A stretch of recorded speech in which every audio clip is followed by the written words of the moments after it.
So you don't watch your podcasts? No, I absolutely do not. Um, and I think it's great like that. And I watched the very first one, and when I watched it, I was like, I'm never doing this again. I'm not doing it again. I feel like I just never watched it again. I just Yeah. didn't. I refuse to. I'll upload them, and I'll go through certain, and now that we have AI, which is beautiful, I don't have to clip anything. You write a specific prompt. You're like, okay, get the most juiciest moments out of this, blah, blah, blah, and then I'll rewatch the clips. That's different.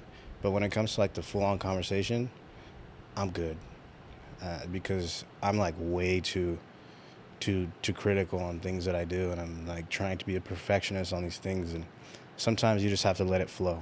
Do you feel like if you were to watch your work all over again, you would be tempted to be like, I don't want to post this? Because it's not what to your liking? Well, that's not it. I think I would have to. I would be forced to, because there's no way I put a lot of time, effort, money, and then had somebody come out. Yeah. And then I'm just going to tell them, oh, sorry, there was an error. I can't post it. It's like, no, it's unprofessional. I just think it would ruin the entire aura around being a podcaster. Because for me, the whole reason I do it is just to have conversations with individuals that are different from me. And that's what I get out of it. It's like, it's fun for me to do that. But the second I start becoming critical of it is like, it takes the fun out of conversation. Like you and I were having a conversation, or we've had several conversations across several nights where I'm like, those ones you remember. But if I were to call you and I'd be like, hey, like, I'm sure it would be fine. And I'm like, hey, I need your advice, or I need, somebody to vent to. It's more controlled environment. It's different. It's like, then I'm more critical. I'm like, Michael's probably thinking I'm a weirdo now because I'm talking about this, this happened at work, or this. Like now my aura's gone. Like now the aura around conversations is just diminished. And that's how I do it with everybody. It's like, even if we're in a social setting, like, and I'm talking either, to women or to people I don't know, I always go in with the mindset like, okay, how can I make this the most extravagant first time encounter? Like a first impression. That's what podcasting is to me. I haven't got bored of it yet. Yeah. How long have you been going? I've been doing it for like 2 years now. Okay. About the same. Yeah. Yeah. I don't feel bored of it either. No, and I don't think I ever will. Maybe the only time I think I would get bored of it is if it became more of like a corporate thing, or I had to do it to keep the lights on, or it was making enough money. And at that point, it's okay. It served its purpose. But for right now, it's just fun. Yeah. Dude, we haven't seen each other like this since before COVID. I was thinking about that on the drive today. Yeah. Before COVID. Yeah, actually. And then the only other times we ever saw each other was like 20-minute conversations. Passing. Hey, I got to go over here. They're calling me. I'm like, all right, sucks to be media. Glad I don't got to do that. But man, you look great. So do you, man. You don't look 40. Damn near, bro. Damn near. So how was life after COVID, bro? Like once everything started opening up again, what did you were managing artists for a little while, right? Yeah. And then when everything opened back up, I was still doing it. And I think I had one of the biggest rosters at that point. I was managing like 9 artists at the same time. And then... It's a lot. Yeah. And then I had lost one. And then I lost another. And then I quickly realized that I just did not want to do this anymore. It was like... I think the pandemic allowed me to realize that this thing that we're doing is just so like fragile, fickle. And the idea for me that I was going to sit around and kind of like, and I know it's an actual career. People do this for the rest of their life. Like I would never, you can't talk down on people that work on fast food restaurants because there's a necessity. You can't talk down on lawyers for being evil because there's a necessity. But for me, being a manager meant that I will always be in somebody's coattails. Like I will always be working for somebody, accomplishing their dream, And like... You're beholden to them in some I'm like, way. dang, like this just isn't for me. And when the pandemic happened, I started flying. I went back to school for aviation, and I wanted to be a pilot, and I was doing that for 2 years, and it made me realize, I was like, like, I have the ability to become the main character in my story. And if I don't act on it now, then I will always be the side character in somebody else's. And I ended up dropping everybody. And I was like, sorry guys, deuces. Like, but I got to do what's best for me. How was that received? Well, I think everybody No kind of hard understood. feelings Yeah. from anybody? Yeah, maybe one, but don't really care. And ever since then, it's just been about trying to figure out like where I fit in this world, you know. And I get so, how do I say it? Like, I conquer one world and I want to conquer the next. At least for me, I'm just like, I've accomplished everything that I wanted to. I want to conquer another world. I want to conquer another world. I want to do this one. I want to do that one. You know, like, it's never enough to just get a bachelor's degree. Now I'm trying to go to law school and like all this other stuff. And I'm like, it's never going to be enough. Where do you think that comes from? Not having much as a kid.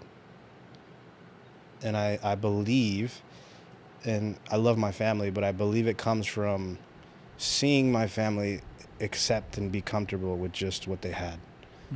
And Like complacent? Complacent. And I wanted to be the one that broke that norm. I wanted to be the one that was just like, you know, whether you loved me or you hated me for some, crazy reason, at least you talked about Robert as the successful family member of the group. And no matter whether you loved me or hated me, I always wanted to do for them. So that's where it stems from now, at least. I'm just like, I always just want to do more, and I always want to do more. Like, I have to do more, I have to do more. I was talking to my therapist about this too. I was like, at least for right now, I feel I'm content, but I know at some point I'm going to want to conquer something. And like now I'm starting to be able to control that urge, or at least I'm able to control it and structure it rather than let it just completely go chaotic. And I'm like, I got to conquer this world, and I got to knock down the doors. Nah, maybe we should pick the lock, or maybe we should strategize this. Maybe we should talk to the guard at the door of this new world and see how we can get in besides, being chaotic. So What does a chaotic strategy look like, if you can describe that? getting rid of one world and then just completely diving into another. So let's say You sound like me when my mom describes me. Miko is Miko, however I'm going to say Miko. Let's say Miko is he feels like he's reached the pinnacle of media and what he can accomplish, right? But Miko's always wanted to be an arm wrestler. So Michael's going to go and he's going to be like, I'm done with media. Don't care if I lose money. Don't care if I do this. I'm not passionate about it anymore. Now I'm going to go from one day to the next, and I'm going to train 20 hours a day to be the best arm wrestler. And this is the guy that I'm coming for. Instead of, maybe it's okay for me to just kind of be in the middle area of media and, pay my bills. Taper off a little bit. Still train. Maybe make it my life occasionally and do this and do that. And then when I don't feel this desire to get rid of one world, then I could start putting more into the other one. Whereas for me, like, I didn't want to do management no more once I found out I had other talents. Like once I found out I had a knack for something else, I was like, no, I'm good. I don't want to do that. But oftentimes I find myself like, not regretting, but just being like, I wonder what would have happened if I would have stayed in music just gradually. What happened that helped you make that switch to be like, you know what the way I'm going about things is chaotic. I need to be more strategic about it. What consequences from the chaos were happening that you're like, this probably isn't feasible? I think it comes down to three things. I found myself, one, burning bridges. That's not necessarily with people, but more so just like with myself. Two, the financial aspect, Yeah. I think at a certain point I became an adult and started having to do adult things. And the moment I started, crashing out and just losing, my mind over one thing, I realized that, there's bills and like adult things that follow. And when I realized I got rid of one financial source, and the other one didn't take care of it, then I'm like, huh, Now well, you're in a now hard what am I place. going to do? And three, I think one of the biggest consequences of them all was I didn't have an identity. I started realizing, who is Robert? Like, what am I? I'm just the guy that's done everything, but he's never really mastered anything, and that's when I was like, like, how do I slow down and create like this identity for myself without completely going off the rails and doing nothing? That makes sense? Yeah, it does. Well, I'm interested in the fact that you brought up identity because I'm curious as to, like, when you were in that mode of chaos, what do you think was the driving force of your identity? Like, who do you think you were trying to be at that point? Well, it sounds like to me, like, for sure successful, right? Like, you wanted to break the mold from your family's complacency, so you wanted to be successful for sure. Was there anything else? Yeah. I wanted to be in control. And I thought if I did all these things and I just kind of, I'm trying to find a new identity, eventually I'll gain control of my life. And maybe that would make me happy, being able to control every aspect of my life. Did you feel like you had no control or you wanted more control? I just wanted complete control. Because if I had complete control, that meant that, maybe if I controlled every aspect, then I couldn't get hurt, or I couldn't lose out on things, but I found out, like, if you're trying to control everything, you only have two hands to grip onto two specific things. And then you let go of one, then all of a sudden you're trying to, like, grab this. And I'm like, this is becoming way too hard to try and, control. I just wanted control. I didn't really, success follows all the stuff that you're doing. Obviously, if you reach the mountain of anything, there's success that follows and finances follow. But the one thing that people don't talk about in success is you have control. And you could either use that in a bad way or you can use it in a good way. And I just think I was just trying to control everything. And with doing that, I ended up losing everything. It sounds like to me like in seeking control, you learned that you actually gain control by letting go of it. I became...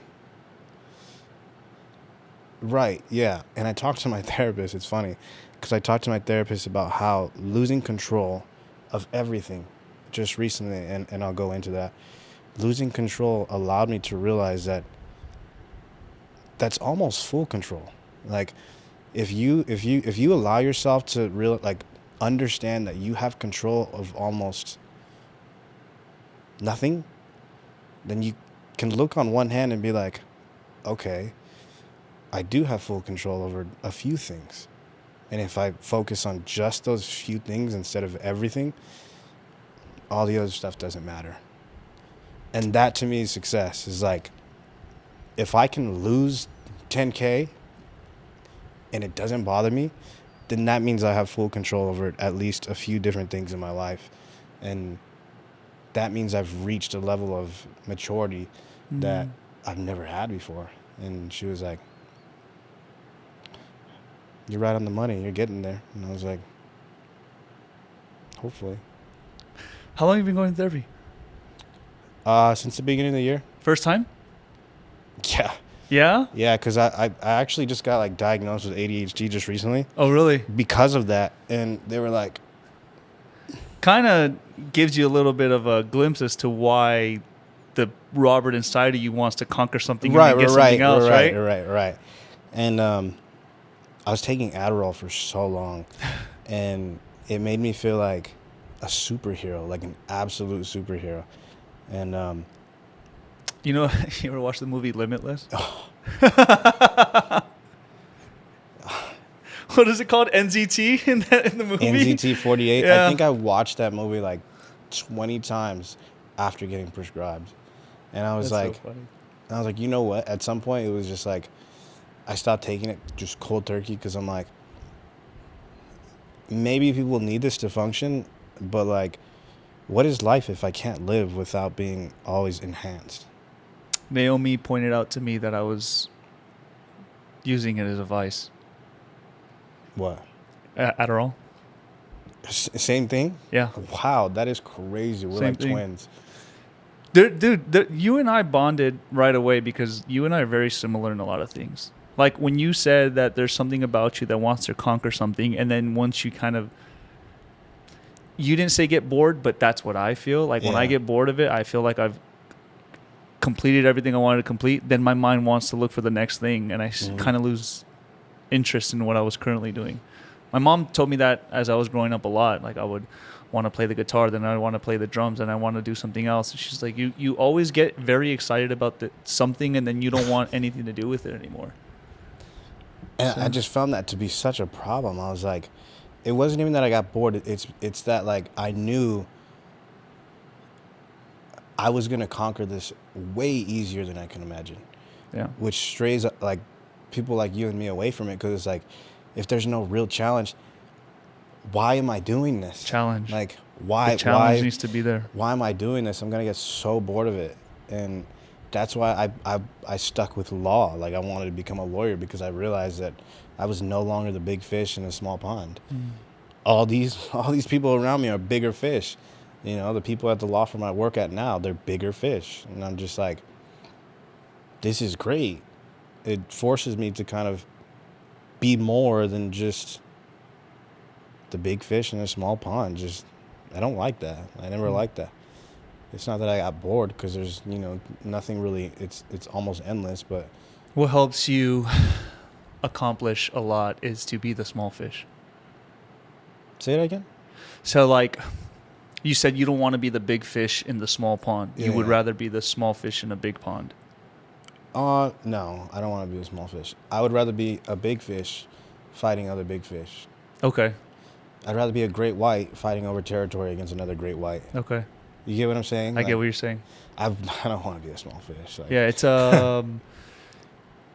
it's competition in a way. but not with others.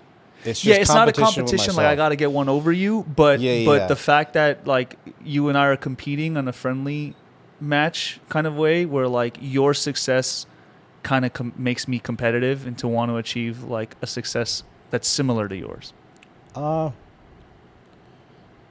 It's not even that. Like, maybe for you, but for me, it's more like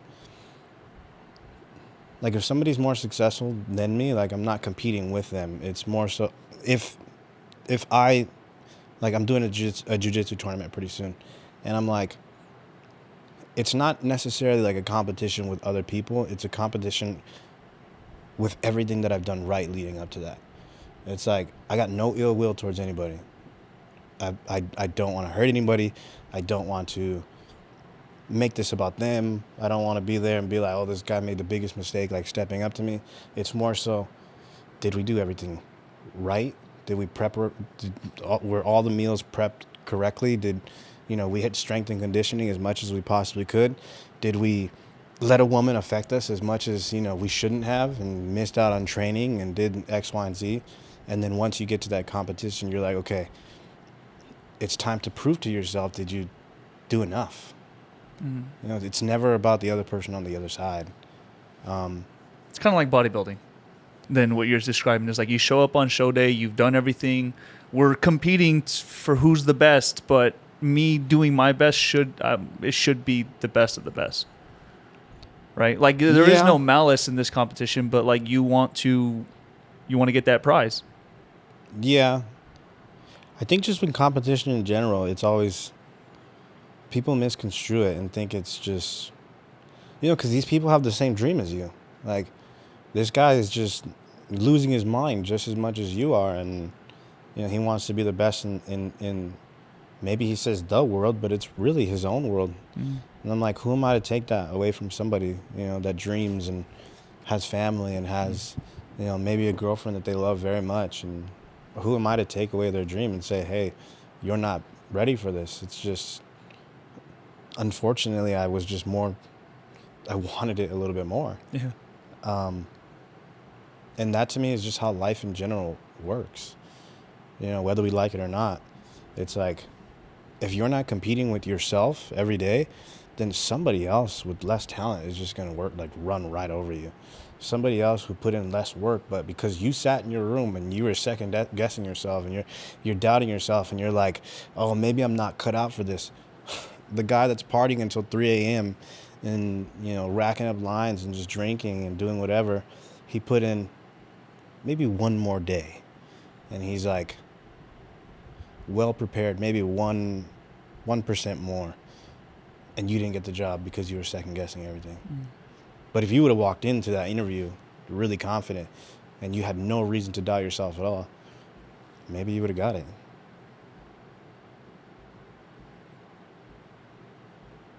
It sounds insane, but it's just true. It's just the way the world works for them. Does the fear of losing, is that part of your formula for success? No. I've taken so many losses in my life that it doesn't faze me anymore. The fear of losing is I got rid of that a long time ago. What does it replace with now? I used to never want to lose, but the way I replaced it is if I lost, it's okay. It's not going to stop me. If I lost, okay, I learned. I'm going to come right back. Everybody's so afraid of losing. Oh, I don't want to lose this. I don't want to lose that. Or I'm holding on to this savings account and I don't want to lose. I don't want to lose. Put me at rock bottom. It just means I get to. That means I haven't peaked yet. You put me at rock bottom, all right. Now's where the fun happens. I used to be a real sore loser myself, and it was really hard for me to accept losses until God showed me his perspective on what a loss means. It's just a lesson. It's actually not a true loss. If you sit and sulk and dwell on everything you could have done differently, on everything that you could have said differently or prepped differently in the way that you said, that guy prepped one more day with me, yeah, for sure, I can definitely go down that route, but I'm stuck in the same spot that I am, and now I'm a loser because I'm dwelling on it. And it took God to come into my life to show me, and just in moments where I take a loss in life, I hear his voice and say, what did you learn though? I'm like, okay, that's a new voice in my head that I never had. It's always you should have said this. Why did you say it that way? It's just always going over the plan and trying to figure out where I could have picked up the pieces or where the missing piece was. But God is no, what did you learn through it though? And being able to take that humble position and realize that the loss doesn't define me. It actually is an opportunity for God's glory to be revealed, has made me completely look at losses differently. Now I welcome them. Now I'm actually joyful when I do lose. It still sucks, hurts, but I know if I look hard enough, once I get over the suck, once I get through the hurt, I'm okay, there's a gift in here somewhere by God. Yeah. It's crazy. And it's crazy that he works that way, but I'm just that to me has really helped me with losses. That's why I was just curious as to where your mind went, because it also seems like you have that same mindset where it's not a loss, it's a lesson somehow. Where do I pick up the piece? Yeah. And to go back to the God thing, it's you bringing that up is and we can go further into that a little bit later, but I saw something the other day, and I follow these pages that just always give off these insanely sick motivational quotes, because it's difficult for me in this moment to fully commit myself to just being Christian. But I have a Bible that's sitting on top of my right above my bed that my friend Simon gave me, and there was a quote by this guy, and he's just an ultra marathon runner, and I can't remember his name, but he was he said, if I quit and I sulk on the idea of losing when God made the ultimate sacrifice and never looked at it as a loss, how could I come back and be I'm a loser? how could I come back and say, oh, I'm not enough? Or how could I come back and say, this is too much for me? And I was just like, you get what I'm saying? Like, this is just, it's insane. Like, and all these quotes and the way that they structure them and the way that they put them, I'm like, that's, that to me, that fires me up. It's 3 a.m. I'm ready to go again. You know what I'm talking about? Like, that to me fires me up. Like, how could I cry about a loss when God made the ultimate sacrifice, when, you know, Jesus Christ made the ultimate sacrifice and did not, and would never consider it a loss. He gained. To lose is gain. And right there, to lose is gain. And to me, it's like, for me to lose means I'm gaining just experience in life in order to be a better man. Because without experience, we are nothing. Do you think some people can't, like, spot that, man? Do you think, like, some people just like to kind of cry? I think we're all lost. I think in our own way, we're all lost. And there was a time before, I'm obsessed with, like, the when times were more simple, where it's like nuclear family, you know, get married, etc. and so forth. Things are simple.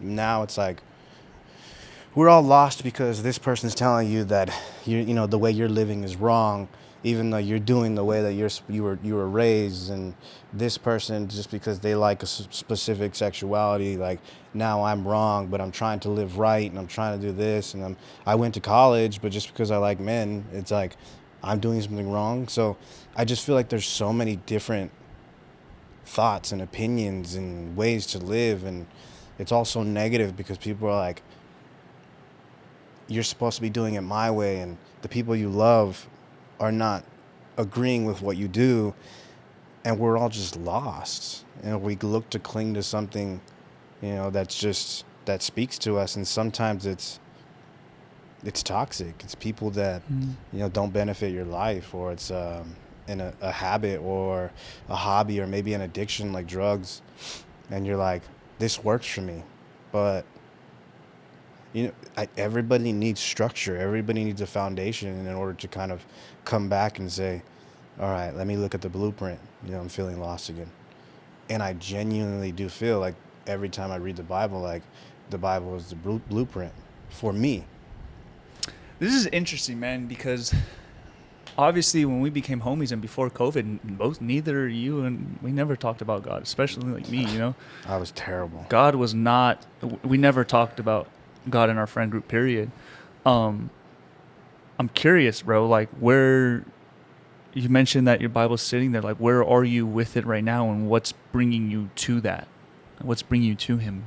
I can't force it. Like, I can't sit there and be like, from one day to the next. That's the one thing in my life where I'm just like, I can't go from one extreme to the next and be like, I'm going to completely commit myself to this.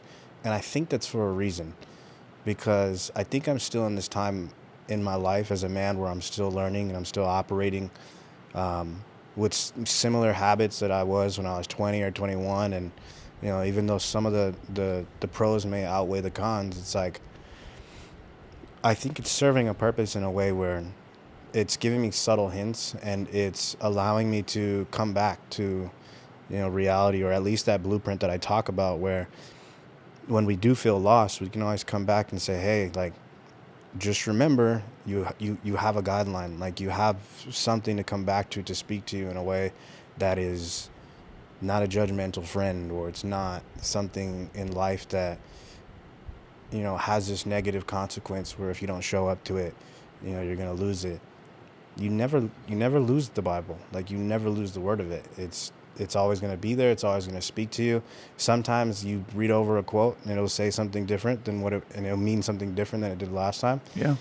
But it's just that blueprint that sticks to you. And, you know, like when we were younger, obviously when we met, I would tell you that I could care less about religion, and I never really, you know, thought about it in a way that I do now. But I think that was just the lost kid in me that was just trying to find comfort in, you know, my demons. And And now with all the evil, so much evil going on in the world, and they're just pushing this weird evil agenda, it's like, if I want to be any type of man of substance, like, I need to go back to the bread and butter, and I need to come back and simplify it, and see, maybe I should take a look at this again and see is the man I am today, like, does this benefit me? And, you know, my friend Simon sat me down. He sat my friend Joseph down, and my friend Manuel. We just kind of went over it, and I was like, you know, this speaks to me more than it did when I was younger. And that's kind of where that started from. It took time and experience for God's word to really start hitting home for you. Yeah, because every time I think that's a lot of us. Every time I feel like I just want to just go off the rails, and one of the biggest things for me is like lust, and you know, I just want to go into just like these sinning territories. Bro, you knew me, you know. And I'm not saying like I'm a better man today, but I'm more polished in a sense with that. And every time I feel, I would give you some pushback on that. I would argue that you are a better man today, because at least the man that's sitting before me today is aware of it. Right. You're right. I appreciate that, because it happens more often than not where I'm like, you gotta take a step back here and see if this is beneficial to you. And do you want me to put up the mic? I think it should be fine. I think it's just Put it up to where you want it. Kind of drifts a little bit. Yeah, right there. Bro, Naomi's always like, you tied these too tight. I'm like, bro, they fall. They're not tight enough. But yeah, every time I get back in that mode again, you go back to the blueprint, you go back to the bread and butter, and you're like, okay, all right, now we have a clear head. You mentioned that, like, you don't feel like you're there yet, but you also feel like that's very important because you're starting to get like context clues from God. What are like the reservations, if you don't mind me asking, that are keeping you from just like fully committing and saying like, Christ, you're my Lord and Savior, you have your way? That means I have to sacrifice my selfish desires that I haven't lived out yet. I think for so long I was living life like for others. Like I was telling my therapist as well, because I see her like twice a week, and I was like, I can't remember the last time I was single for a long period of time, or not with a woman at my, you know, side. And I can't remember the last time I was doing something for me. And I think that's why I can't fully commit myself, because there comes an ultimate sacrifice. And if I'm going to give myself completely to, you know, Christianity and Christ, that means I kind of have to be okay with sacrificing the things that I've always dreamt of as a kid. Do you get what I'm saying? I do. Do you think that God, if he is who he says he is, knows what those desires are? Absolutely. Do you think that the life that he has planned for you would fulfill any of those desires? I already know what's going to happen, and I've come to terms with it. I've made peace with it. Which is? He's going to give me everything that I'm asking for right now, but he's also going to make me realize that that it doesn't make me happy the way I thought it would. And only then will I have to make that ultimate sacrifice and say, do I want to be happy, and do I want to, you know, live the fulfillment of what I've always wanted to be in life, which was like a man, have a family, be the provider, be this, be that, or do I want to continue down the beaten path and you know, trying to seek peace in the decisions I'm making. And I've made peace with that. And it's just going to be like another obstacle and time in my life that I have to get through. And it's going to be interesting.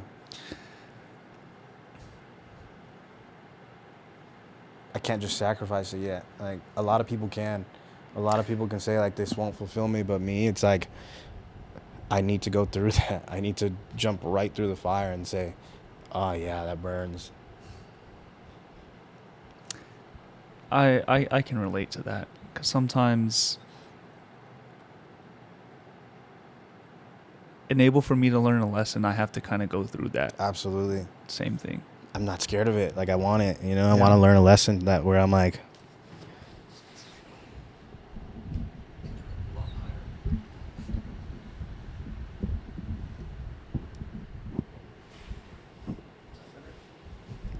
I think it's like the actual tripod stand. Dude, So these tripods suck.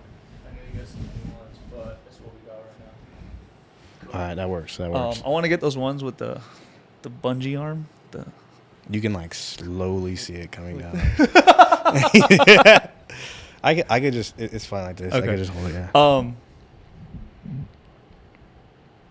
Here's what I can tell you, bro.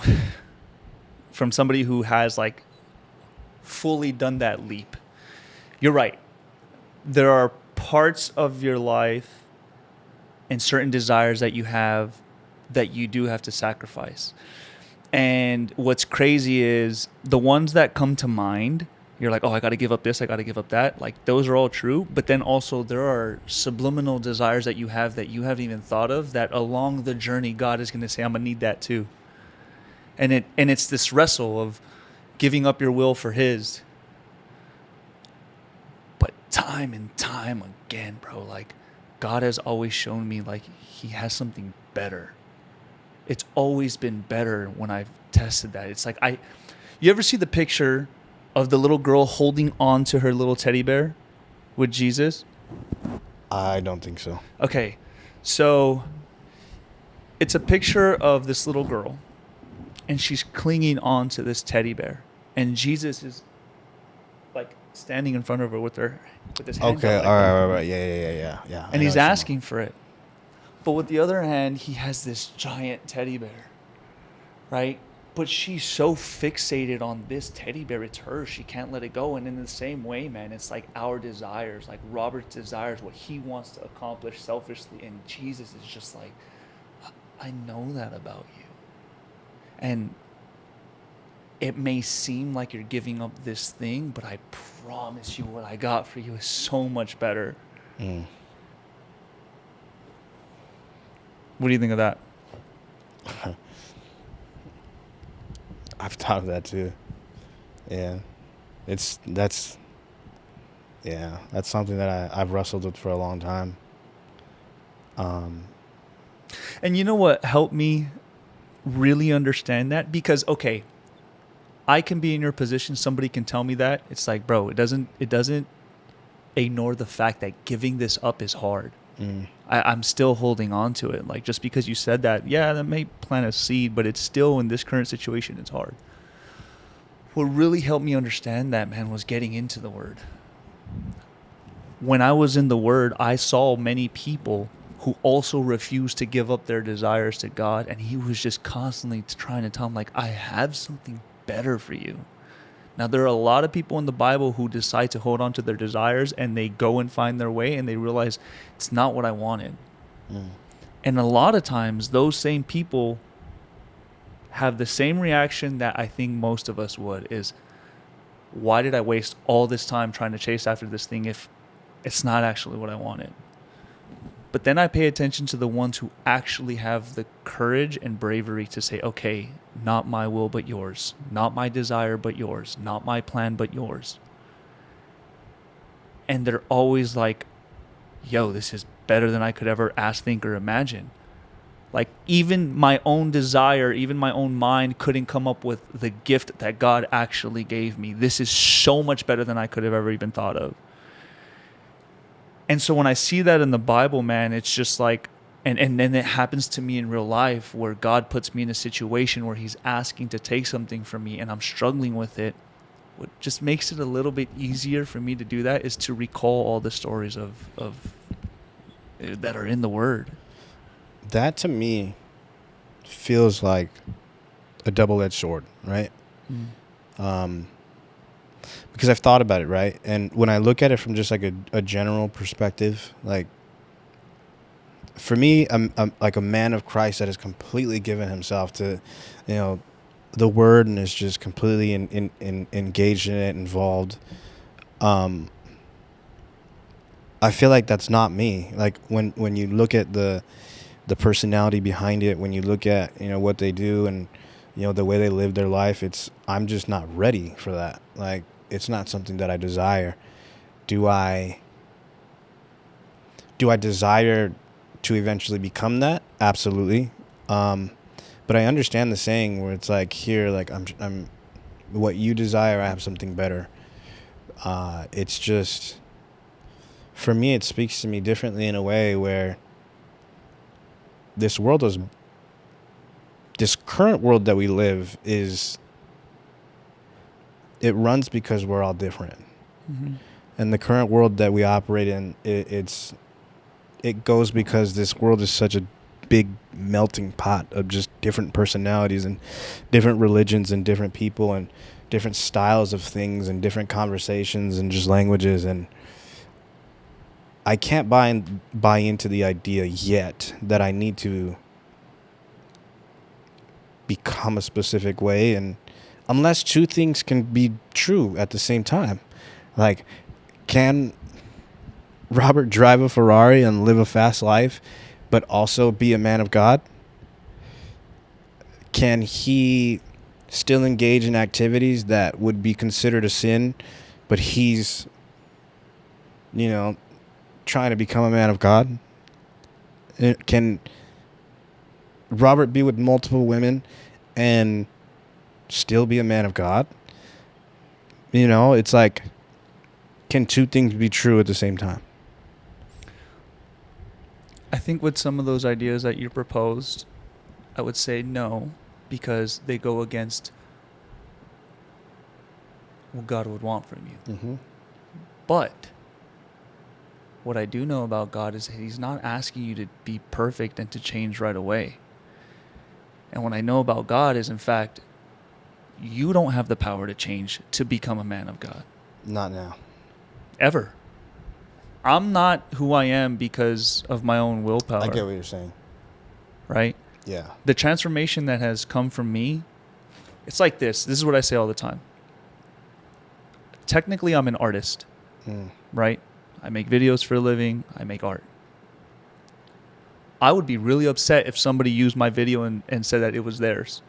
And I would feel like a phony if I got your video and said that it was mine. Mm-hmm.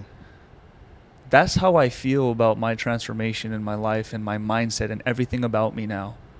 I don't take credit for it because I would be a phony. In my true heart of hearts, I would feel like I'm committing forgery. Mm-hmm. The way I think, the way I talk, how I feel, it no longer is driven by my own thoughts. It's all driven by the Holy Spirit. That also didn't come like that. This is taking years. And one thing that I realize is, this is a lifelong process. When I'm 89, God is still going to be schooling me on how to behave and how to talk and how to be. It's not going to come from me. It's going to come from God. So what it also sounds like to me, it's like right now in this current position that you're at with your faith is like the desire is there, but it almost kind of seems like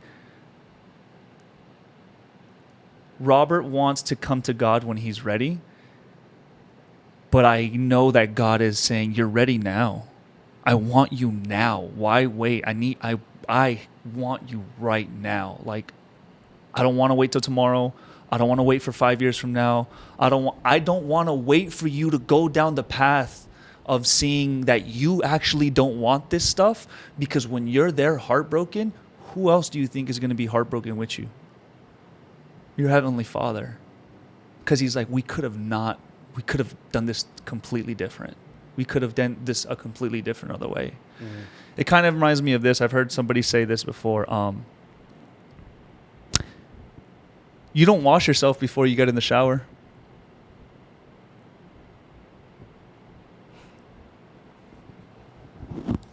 This is bugging me, bro. Let's either switch mics or something. Hold No, on. it's just let's try there's this. something that's like making it low. That's not why I laughed. It's too much weight.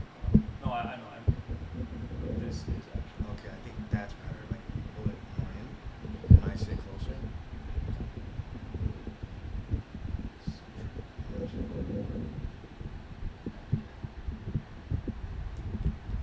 Ah.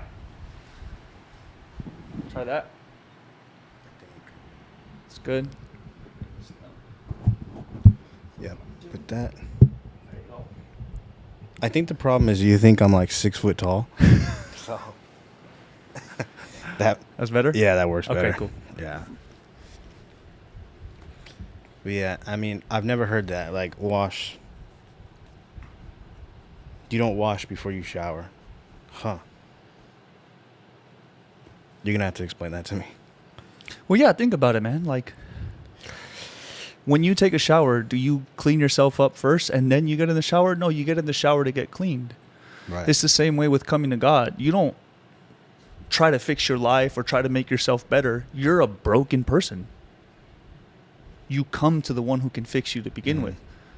And anytime you try to fix yourself before you go to the person who can actually fix you, to me, it's just a waste of time. It's just a waste of time because I'm trying to do something that's not actually in my authority. If I did it, if I had the authority to not be a broken person, I wouldn't be a broken person.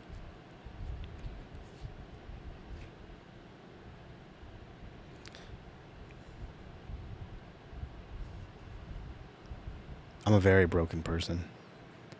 But We like, all are, man. I think the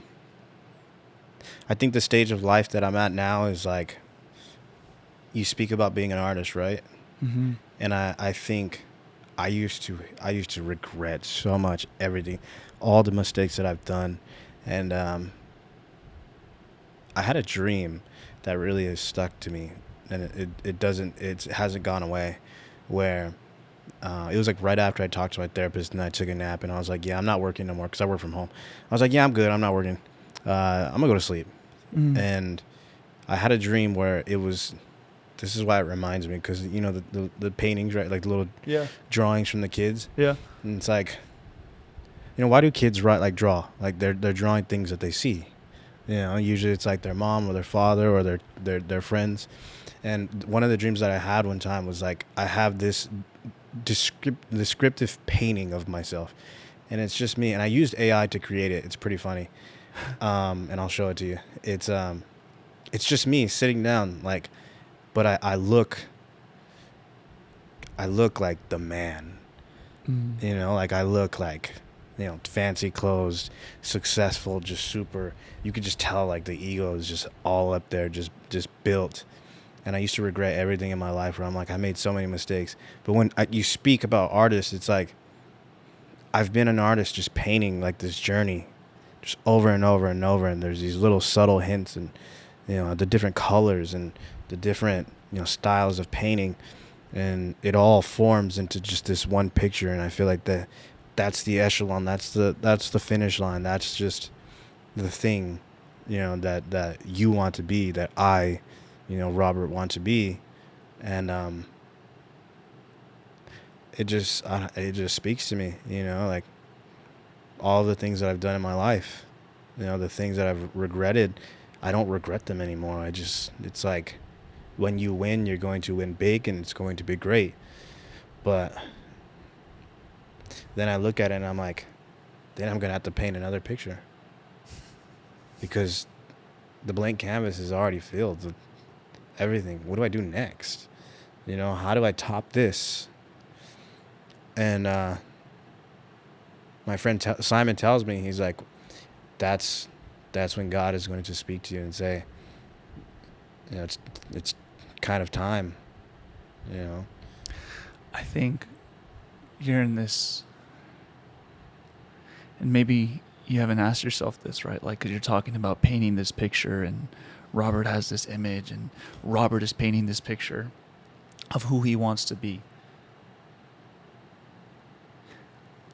Have you ever got that picture and asked God, is that what you want me to be? Never. It's always what I want to be. It's always, how do I accomplish everything that Robert wants to accomplish? You know, for me, it's I'm not ready for somebody to take control of it yet. Mm.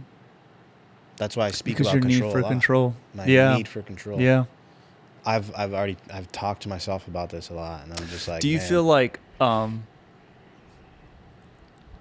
what fuels you for your need for control are all the moments that you didn't have control?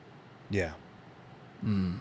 yes, that and seeing just lovely, sweet family members of mine. Like one of the biggest ones is my mother, just the most kind-hearted individual, and just seeing her be okay with not having control and being taken advantage of, and just Mm.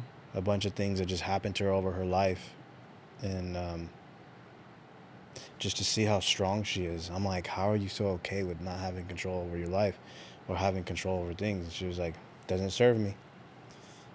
And I'm like, how do you just say that? How does that work? How does that happen? Like, how can I say it doesn't serve me and then just be okay? And I feel like I'm getting there from just opening my mind to just different things and different ideologies, and obviously reading the Bible, but just having a conversation with myself about things that I've done differently that might be wrong. And I'm just kind of like coming to terms that maybe having full control over my life isn't the thing to do, you know? I would agree with that. And I want to say, first of all, I should have said this earlier, but like, one, I'm really proud of you for going to therapy, because a lot of people will not, and their pride will take over, and it won't. It'll prevent them from going there. So I'm really proud that you decided to go to therapy, because I think everybody needs to go to therapy, maybe like at least once or twice in their life. Not to fixate on the fact that they're broken, but what therapy teaches you to do is to ask the questions that you're not asking yourself. For instance, this whole thing about control, and even exploring the reason why you even have a fixation with control. Had it not been for your therapist to teach you the questions and to really dig in and start figuring that out, you may have not come to certain epiphanies, right? But I want to go back to what you were talking about with like control, because you brought up this imagery of you looking at all the things in your life and realizing, okay, I can't have full control over my life. What do I have the things? What are the things that I do have control in? I think it's the same thing with God when it comes to what you want. I have come to notice that there were a lot of things that I think I wanted until I surrendered control to God, and then He started showing me the things that I actually wanted. And it's weird, because even as I say that, if I were to put myself in your shoes, well, I don't want to give that up. There's this weird thing that happens, bro, where it's like, I would think that in that moment, I wouldn't want to give it up, but I found it so easy to give it up. And I know that a Michael 3 years from now wouldn't have felt the same way. So to me, it just showed me that, God was actually working on my heart, because this thing that was so hard for me to let go, I'm just like your mom, where I'm like, I don't even serve me anymore. Yeah. You guys are great. You guys are great in that sense, because for me, like, if I can't control it, no, we got a problem here. Like if this don't serve me, like, okay, like, we got a problem here. Yeah. If I can't control it, nah, like, something's wrong. Like, now we got a problem. So, I mean, and I'm proud of you for reaching this level. I see it, and I'm like, dang, I'm jealous of that guy. I'm jealous of all the other, men that have found this stability and structure with the idea of giving up the control, because it's not really, like, it's not a good thing. It's not fun. And people always say, like, imagine having control over your life. That'll be great. It's like, even if I ever had full control, I think it would it would make me miserable more than anything, because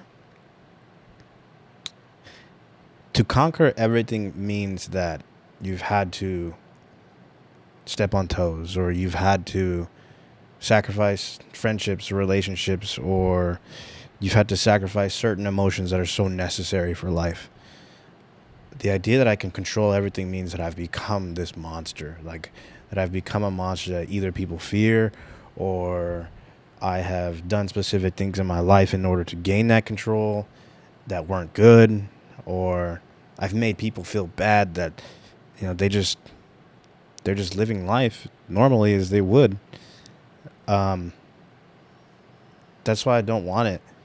But like, the back of my brain, something just tells me like, we gotta have control. But I don't want it. You know, I don't want full control.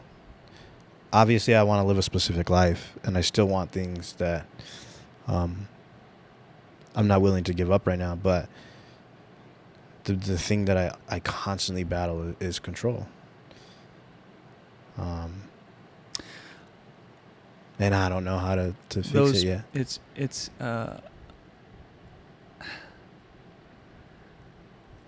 don't want to speak for everybody that you brought up or like came to your mind, but I would bet that if you were to have all those people in the room right now and you asked us about control, I think we will all argue we actually gave up complete control a long time ago. Not a long time ago, but that was our decision. It's like the whole control thing. We actually don't control anything. Yeah.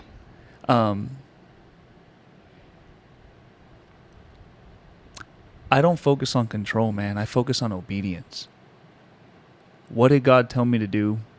Where is God pointing me? How does he want me to behave? It's a matter of being obedient to what he says rather than me necessarily taking control over my life. Because like you, I had a season where I wanted to control everything. And the weight of all those things, bro, it weighs on you. I never told you this, but during COVID, when we were locked down, I had like my first anxiety attack ever. You told me that. Did I? Yeah. Yeah, I told you where like the stairs warped on me, and I was like, yeah, and that was because I was realizing how much control I have and how much control I don't have. Like it's this crazy thing, man, where like one can't exist without the other. When you fixate on everything you do have control of, when you fixate on everything you do have control of, it also leaves room for you to contemplate all the things you don't have control of. And that mind game is just so taxing on one's spirit. And even though it sounds counterintuitive to the flesh and what we do, like giving up control to God brings you so much peace. It's what the Bible claims it to be. It's the peace that surpasses all understanding. I don't understand how I'm okay with not having control, but it is what it is. And in that aspect, I know that peace doesn't even come from me. It comes from God. So, with that being said, man, like that is not something that is gonna just click with you just because we had this one podcast. You know, I see your heart for what it is, man. It's like you're seeking, and I think I have full faith that God has you exactly where he needs to have you. And I think your journey is always in progress, and it's going. And the fact that you even consider him at all, it's like, bro, I'm gonna just let God write Robert's story. I'm not gonna get in the way, you know? I'll tell you about a situation. Yeah. That I thought at the time was a little bit embarrassing. Because I wouldn't consider myself depressed or sad or anything like that, but there was a time in the beginning of the year, around February, where I was the greatest. I was a airport manager, right, in Ontario, making so much money, great money, working 2 jobs at a law firm. I was on the trajectory path of just doing great things. I was going to buy a house. I was in the middle of, putting in offers and, a house in Lake Arrowhead. Everything was going great for me, right? And out of nowhere, like this crazy situation just happened at my job where like all these accusations of being like a bad manager and this, that, of harassment, whatever, which were completely untrue. They happened, and I just felt so blindsided. I felt, for the first time in my life, I had zero control. And it bothered me so much where I just sat in complete silence wondering, what's going on? Am I going to lose my job? Like, I put my entire identity into this role.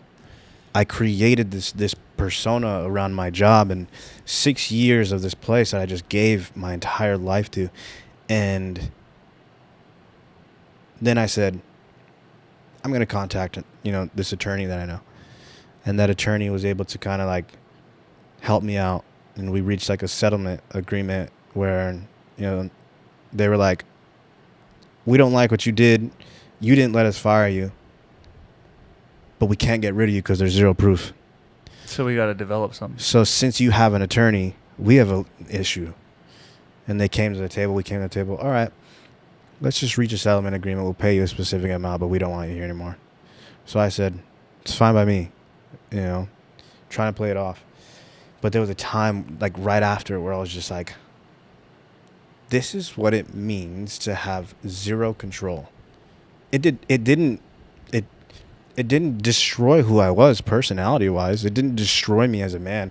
It didn't take away something from me where I was like, like I lost this. Like now I'm going to go off the rails. Now I'm going to reach rock bottom. No, it made me better, but it gave me this chance to really recognize that control isn't the most important thing. Because the more I tried to control every aspect of my life, especially at work, I lost it all. And that's when my friend Simon, we were having the conversation, and I just remember, and I'm not proud of this, like I speak to it, but that's when like the addiction came on, with Adderall, where I was using this as a vice. And that's when I stopped using it, was when I was like, I genuinely felt like I grabbed the Bible and I just looked at, and I couldn't tell you off the top of my head, and I was just like, the first thing that's going to speak to me is, it's going to help me. And I'll probably send you the quote later on, but that quote was pretty much just telling me like, your identity isn't based off of what you do or how you are, but your identity is based off of what you do next. And how your decisions, and that's why I always tell people, I'm like, you only have control because of that quote in the Bible where it was like, and I was able to kind of like really understand what it meant, was you only have control over two things: the decisions you make from things that happened, and the person you are after they happen. Your response to them. And I sat on the floor and I was crying, and I was like, man, like, why am I crying over this place? Like, why am I crying over everything that's happening? My relationship went to absolute, shambles. My finances were just diminishing, and I was just like panicking really bad. And then in that moment, it was like God spoke to me, and he was like, we've been here before. We've been here before. We've been in this predicament, in this situation before. Does this change Robert Frausto? Does this change who you are? Does this make you want to be bad? Like, does this make you want to go and sin? Does it make you want to go and do bad things to yourself or self-harm or whatever? And I sat there and I said, no, God, it doesn't. It doesn't. It makes me want to be better. It makes me want to do the opposite of what you would do in turmoil. It made me want to embrace it. And it did. And from that point on, I decided that I was going to live my life completely different. Just completely different. The identity, I'm not going to base my identity around what I do for work. I'm not going to base my identity around what I do as a hobby. I'm not going to even base my identity around a relationship. I'm going to base my identity on how I impact people around me. And how useful I am to the world, because those two things are the most important to me. Wow. Just processing. God's teaching me how to listen. I'm I had horrible at never, listening. I had never had a moment like that in my life. Like, people used to talk to me about God, and they used to talk to me about religion. And I used to be like, this is so corny. But in that moment, I knew, I was like, hey, I'm ready to turn at least a different leaf, or I'm ready to be different in a way where I can recognize that I'm not the mightiest power on the planet. And I can recognize that I do not have control. Maybe the word of the Bible does. Maybe, there is a higher power. Maybe I do need to seek this. And when I did, I was just like, maybe it wasn't ready. Well, maybe it wasn't meant for me in that moment as a kid. And maybe now in this turning point in my life where I'm starting to get older and I'm starting to realize that, my tongue as well, the things that come out of my mouth and the things that I do have an effect on not just me, but the world around me. Podcasting does that to you too. Yeah, and I was like, hey, maybe we need to do something differently rather than let this break us down. And that's why I feel like, man, I'm in a good spirit. I'm sorry that you had to go through a season like that, because when you deal with false accusations, you feel like the whole world is against you. Yeah. And then, especially with your wrestle with control, and I can't help but think, man, like, all that happened so that God can show you, even if you lose control and everything, like, He's got you. Yeah. That's what I was trying to say most, was even if you lose all of this, like, I want you to know that you're not alone. Like, I got your back. And that to me just spoke to me, where I was like,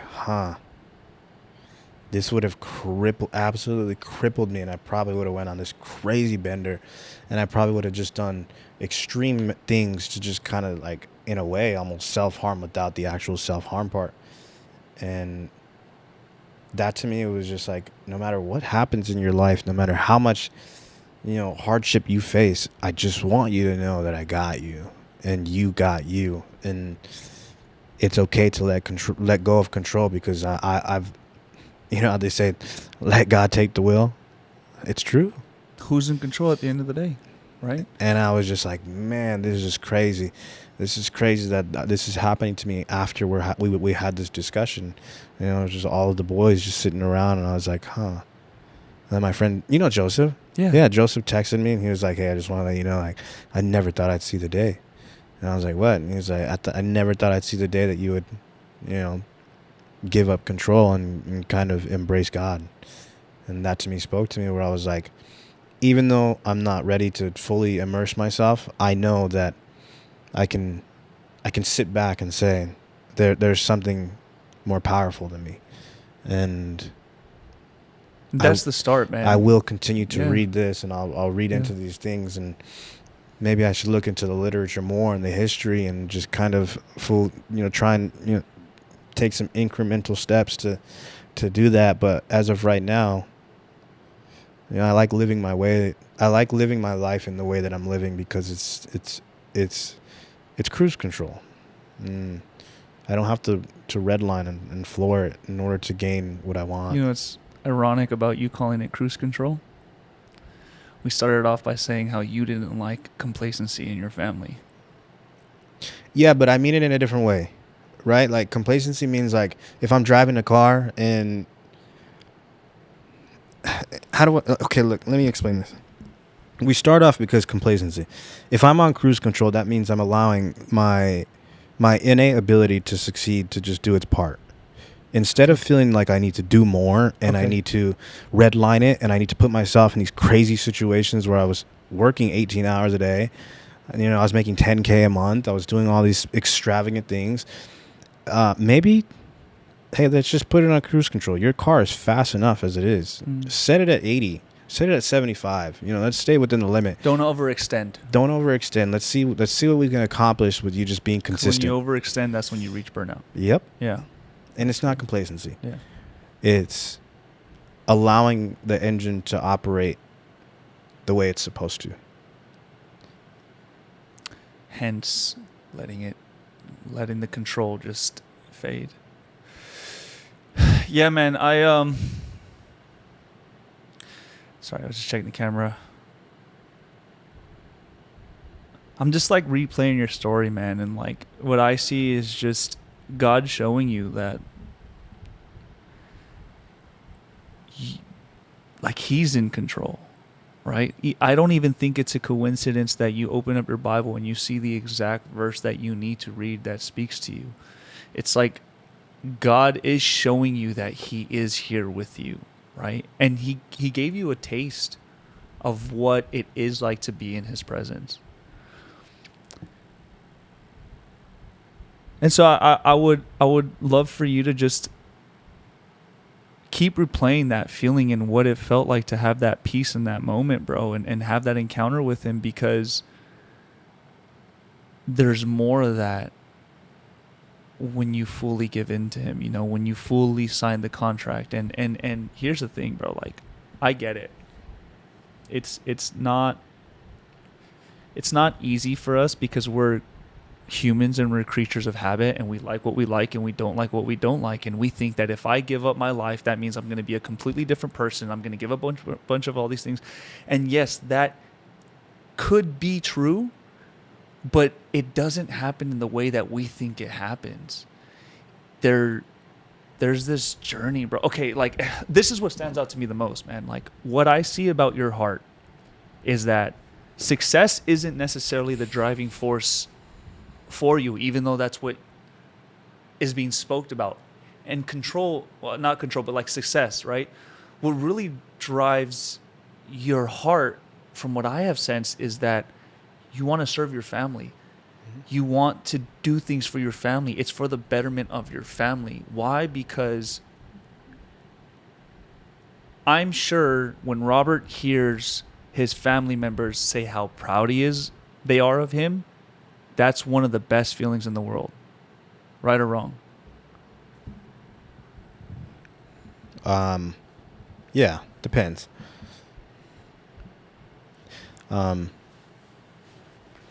Yeah, sure. I have a sense that you care about your family. I do. I love all of them. And even if I think we have like a very broken family across all of our cousins and uncles and whatever. But it does make me feel proud. So yeah. I would say, because I do have family members that talk to me and are like, oh wow, like he's so famous. Like I seen him on, I'm like, I didn't talk to you in 10 years. Like you used to see my stuff. So it's great to know that. I want to do more for them. Have you ever thought of God as your family member? Not yet. I've never thought of that. I'm sure it's true. I just never like took it that far to think about it like that.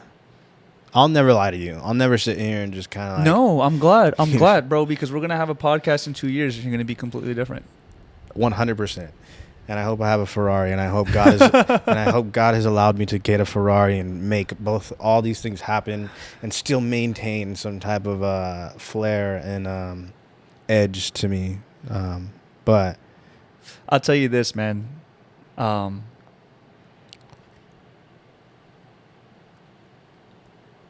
And this is just my own personal take. You could agree or disagree. You talked about aura. Oh, it died. Pause real quick, guys. I got to change the battery. dude, look at those legs.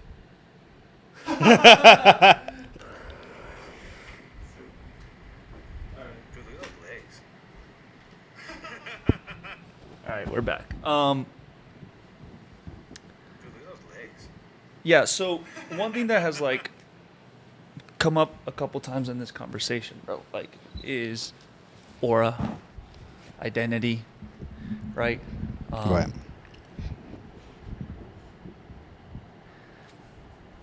And again, this is just my opinion, bro. I feel like if you really want that aura, if you really want that identity, the best version of that is through God. Right.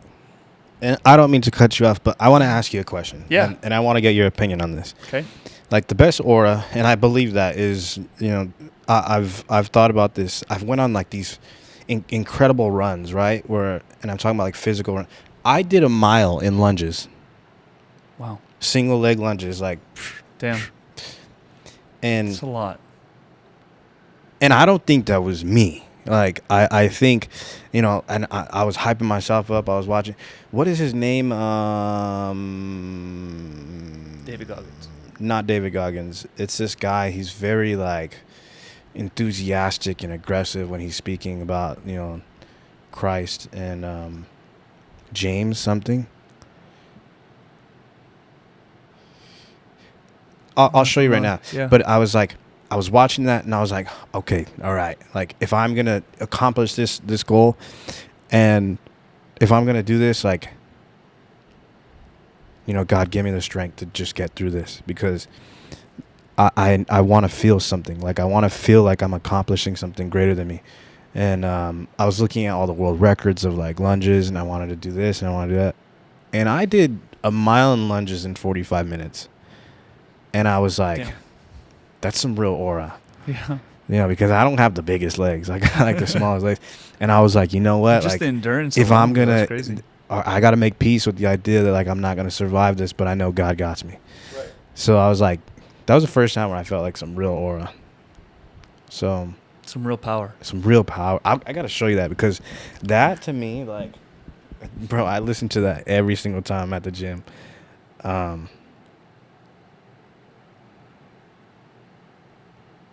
You're going to love it. Like,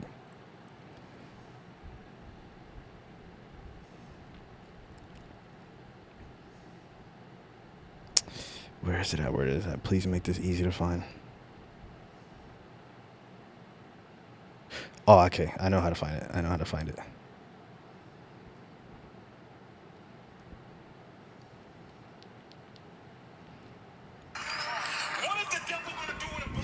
Oh, Pastor Philip Anthony Mitchell. Yeah. It's I love not, him. yeah.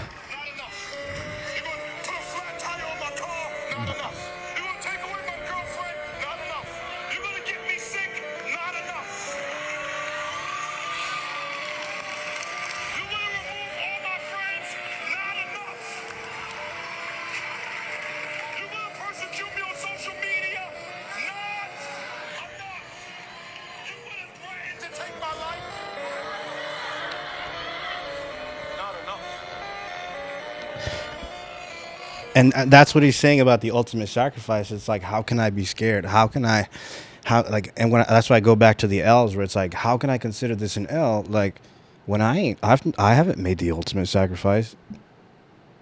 God did. He did. And that's what he's speaking about, where he was like, he made the ultimate sacrifice, and you're crying over a girlfriend leaving you? Not enough. This is why, like, the spirit of him is coming through me, and I'm more powerful because I believe in him and I'm living for him. That you want to take my job? Not enough. You guys want to accuse me? You want to do this? You want to take my identity that I built? Not enough. You want to take, all the hard work that I've done over the 6 years, and then just give me, a small finite amount of money, in comparison to what I've done. Okay, still not enough.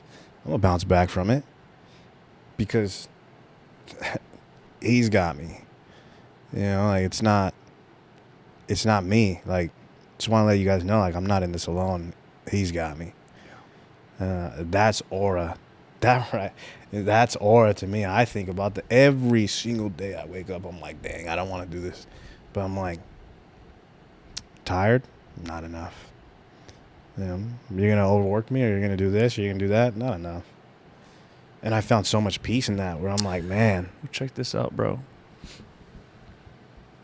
Jesus was beaten, tortured, forced to do lunges with a 300-pound cross on his back after all that. All of that was not enough to keep him to be obedient to God's plan, which was for him to willingly go on that cross. So we talk about aura, bro. That there is guarantee you will never find anybody other than Jesus that has more aura than him.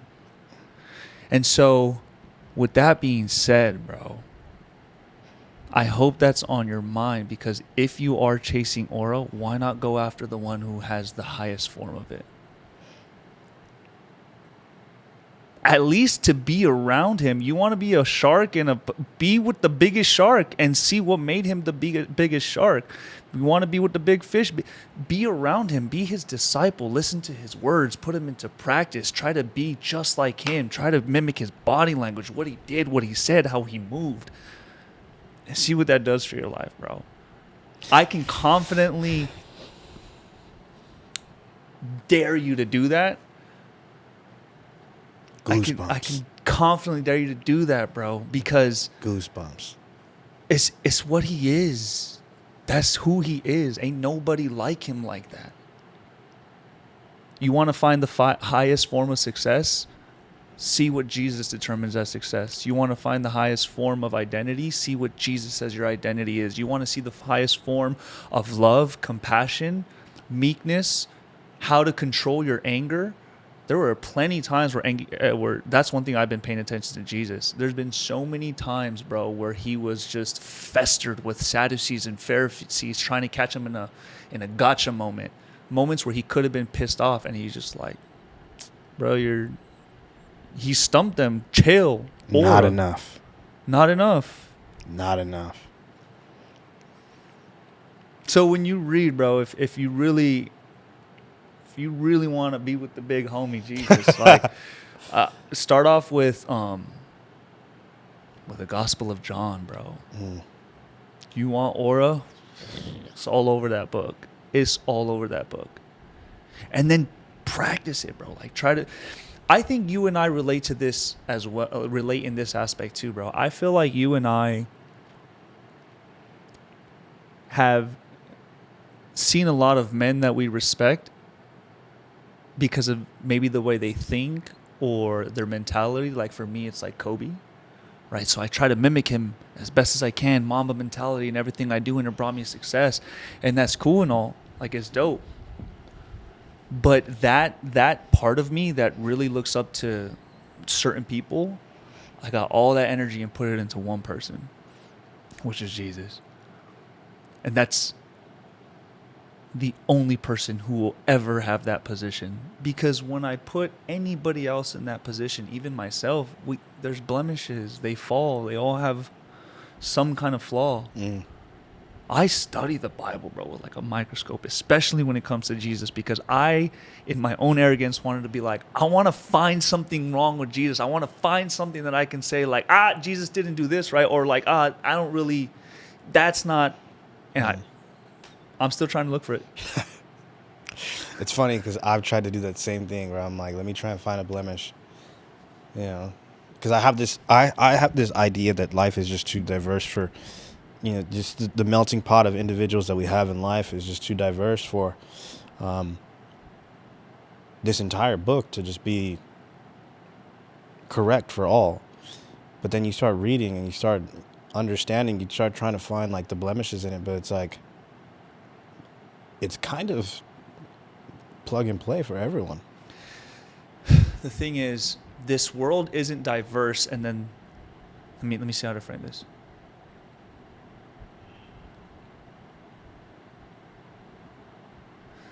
The Bible doesn't explain how to deal with the adversity in the world. The Bible explains to you why there's adversity to begin with. Right. It's because we fell. Yeah. So the world does work on a lot of different things, but the Bible shows you a lot of these things weren't even supposed to be here. It's the consequence of sin. So you talked about a blueprint. You're absolutely right. Like, the Bible is absolutely a blueprint. It's a roadmap. It's directions. You ever heard the acronym for Bible? Book of Instructions Before Leaving Earth. Oh, yeah. I've heard that. And it helps you with that, man. Like, when you're in the Word, it changes you. It rewrites the code of your brain. And the things that Robert holds dear to him, or things that Robert in his mind currently he deems as success, the word will eventually show him that actually that's not success. That's actually a selfish desire. What success really is helping your family, Right. helping those in need, right? All the fruits of the Spirit, love, self-control, patience, kindness, mercy, grace. Things that replicate that, that's what actual success is. And to go back to, you mentioned the Kobe Bryant thing on how, we idolize these celebrities and we want to be like them. We want to have that Mamba spirit. Or for me, it was just like these guys that just have these Ferraris and they're living this fast life and this crazy life. And although sometimes, majority of the times, those are my selfish desires. It's like I don't idolize those guys anymore. Like I don't idolize those people anymore. I can't. Like nothing about them screams impressive. You know who I look up to now? It's first responders who speak about God, or like first responders who have great family, or people who are doing extravagant things in the world, with physical people who are ultra marathon runners, or these guys that are doing these extremities. But then every single time they always come back and they're like, I have a loving wife and I have a loving family and I believe in God and I do this. And I'm like, it's crazy how the people who I idolize are my role models are no longer my role models. You could put an actor in front of me now and I don't care. Like, I could care less. Like, here's this guy, or when we go to festivals and everybody's going crazy over this artist, and I'm like, and this artist has 1.2 million, followers, and I was like, I could care less. Like, can we go to this taco truck right here? Now that people are running over there, the line is free. Yeah.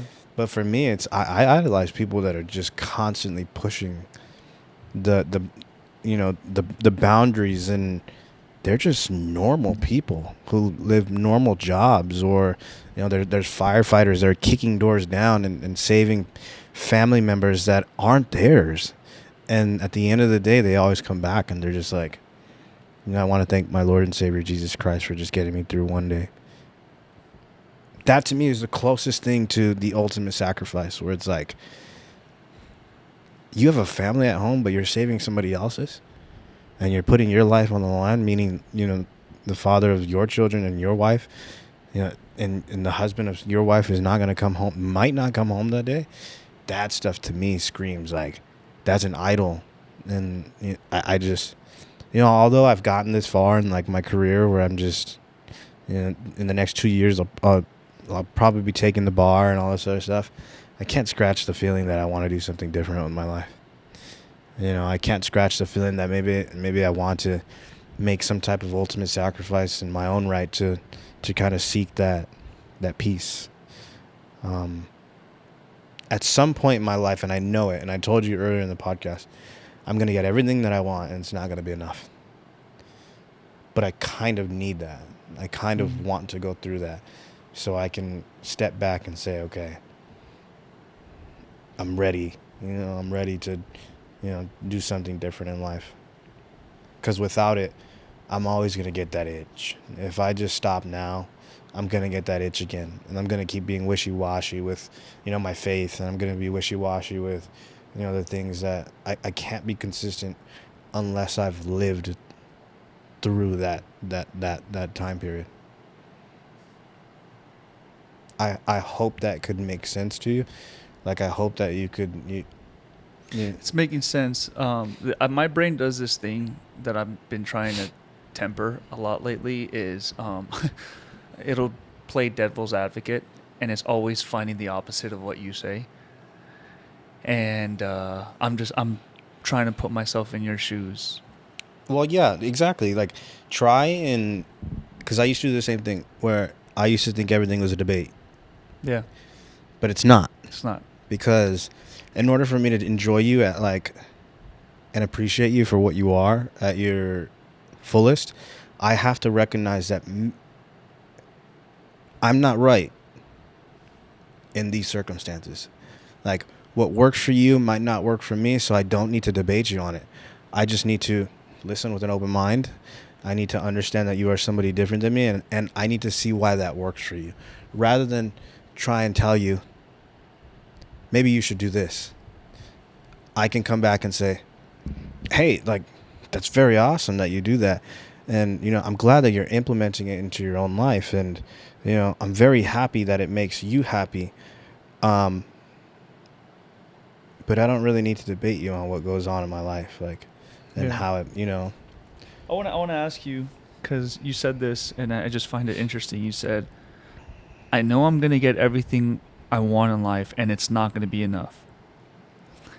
If you already know the outcome of that story, why do you think you have to go through it? Does it have to be real for you to prove yourself right and be like, okay, now this is confirmation that I'm ready to turn a leaf? Do you not see it as the fact that your spirit tells you it already knows the outcome, that is already confirming, like, hey, we don't have to do that? No, because I would be missing out on the opportunity of a lifetime to become the most mature version of myself if I don't allow myself to go through that.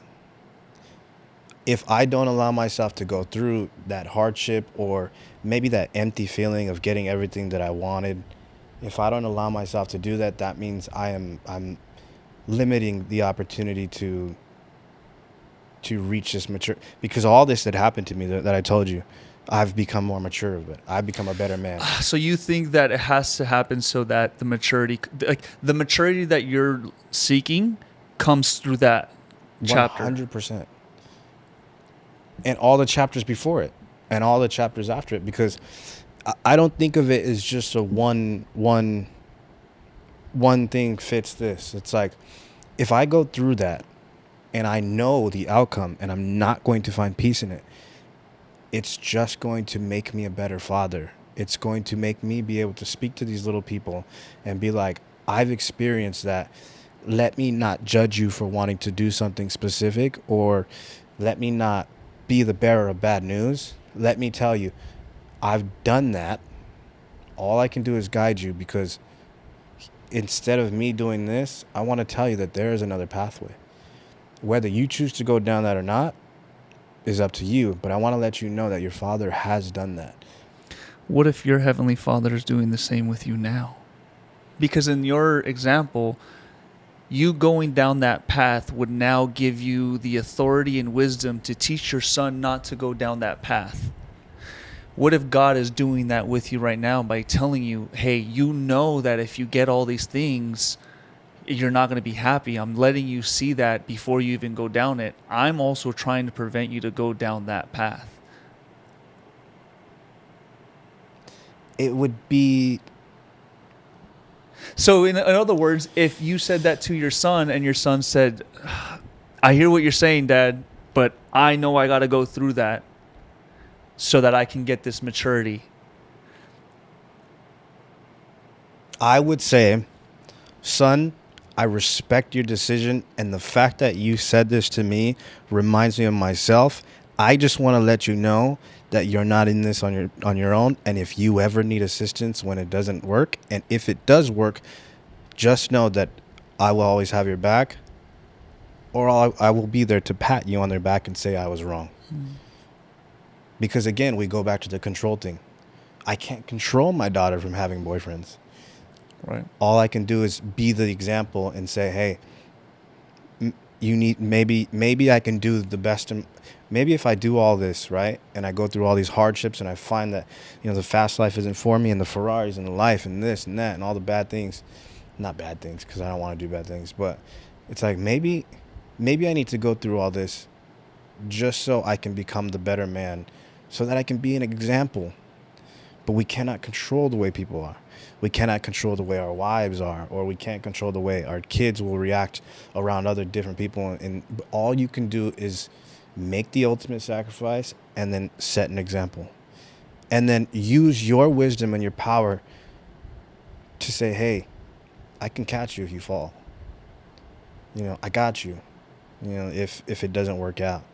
And then if it does work out, then great, I'll pat you in the back. I'll say I'm wrong, and I can learn from you. If it doesn't, I'll say, hey, let's sit down and let's go back and let's see what we did wrong. You know, how can we move forward for it? That's what excites me. Like legitimately, I get fired up and stuff like that. Where it's like, I cannot settle down yet in life, and it's not from a perspective of I'm denying the word of God. It just means I want to make a sacrifice as well in order to reach even a tiny speck of the, you know, the level of sacrifice that he's made. I want to be there, and I want to say, hey, I became the man that you wanted me to be.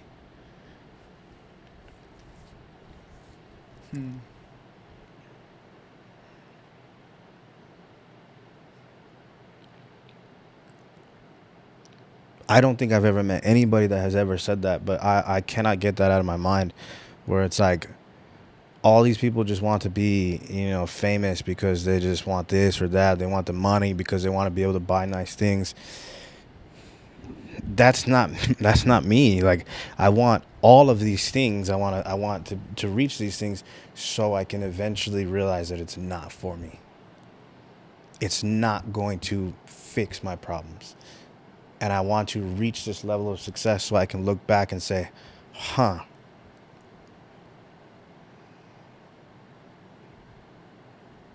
it was wisdom I was seeking.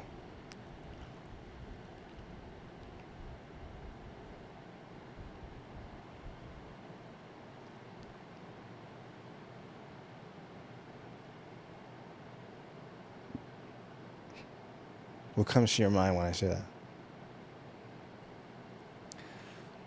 What comes to my mind is knowing that God is so great, he can give you all of that without you ever having to reach a point of being like, okay, I don't want this stuff. Because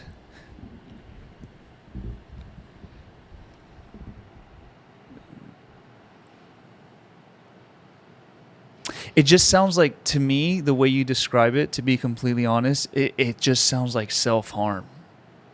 Yeah. It sounds like self-harm, and that part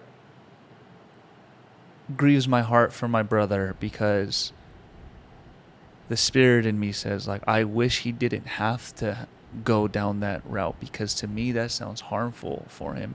And to me, as somebody who knows how elite your mind can be when you try to achieve a certain goal, I just can't help but think you get to that point and you look back and you're like, I wasted so much time.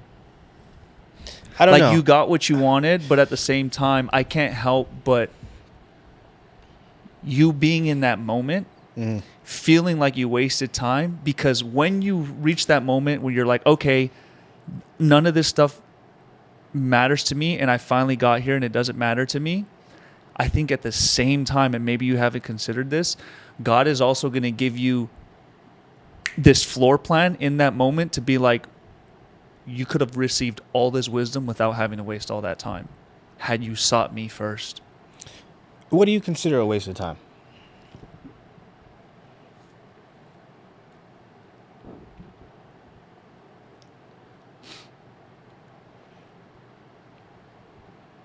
It could be any example. It doesn't have to be deep. Like, what would you consider wasting your time?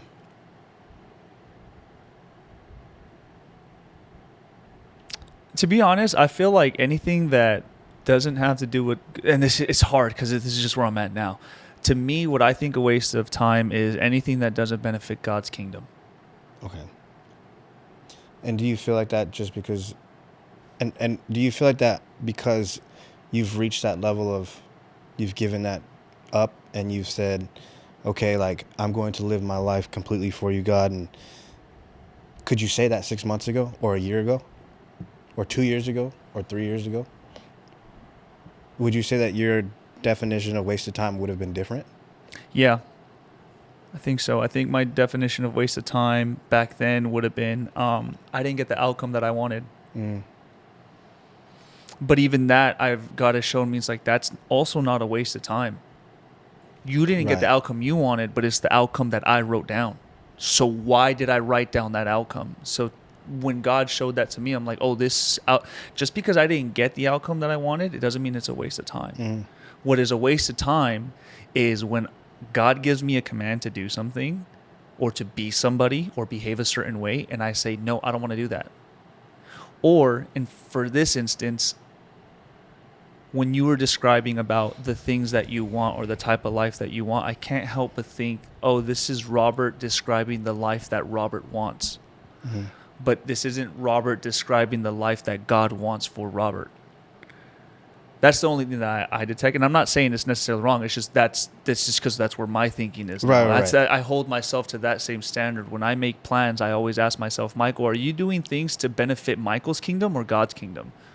Because if you're only benefiting yourself and it doesn't benefit God's kingdom, that's a waste of time.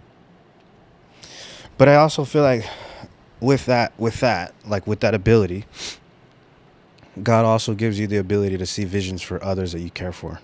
Like, God gives you this great ability for you to look back and, and look at the way that I'm having a conversation with you. And, maybe the way that you're having a conversation with Chris and you're like, I have a vision board, God is speaking to me and I know that he would want, X, Y, and Z for Chris, or he would want X, Y, and Z for Robert.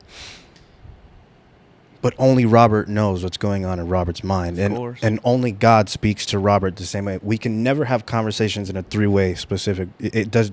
I know that for sure. That I could never call God and be like, let me pick up Michael on the phone. And speak to it just doesn't work that way. For me, it's like you can have a vision for Robert, but I genuinely feel in my heart of heart like it's not a waste of time, because we are all different and we all serve a purpose in a very specific way. And I feel if my duty in this life, besides serve God, my duty is to become useful in this world to where I can impact people on the things that I do in my life in a good way. I want people to know that there's a place for this world and for everybody.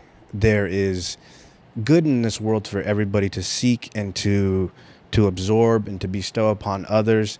There are experiences that everybody can experience and say, hey, now I can be the one that passes this down. Mm-hmm. For me, I have found so much peace and so much happiness in quote unquote, which would be considered self-harm, because you say the same thing that my therapist says. But I found so much peace in the idea that I can go through so much hardship and I can accomplish things and I can become successful and I can do all this. And now I feel like I have this clear head in order to accomplish all of them with no issues. It would be a disservice for Michael to kind of tell his brother that's a waste of time.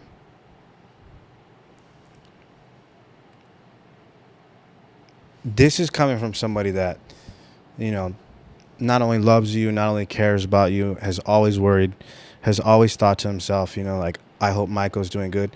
But it also comes from a point of, just like you admitted, where everything becomes a debate. I have to accept everybody for who they are and not try to change them. Yeah. Because the idea that I can sit across from somebody who's gay, where the Bible speaks about, okay, like, that's kind of frowned upon, which is true. It is. But I can sit across from somebody and I could say, even though it's frowned upon in the Bible, God loves you just as much as I would. Or honestly, he definitely loves you way more than I do. But there's a place for you in the world, and there's no way I can tell you how to live. All I can do is wish you luck, wish you the best. And pray for you. Yeah, I see what you're saying. Yeah, I definitely see what you're saying. Like, everybody is individualistic. That's also why, too, like, when I was speaking earlier and I said,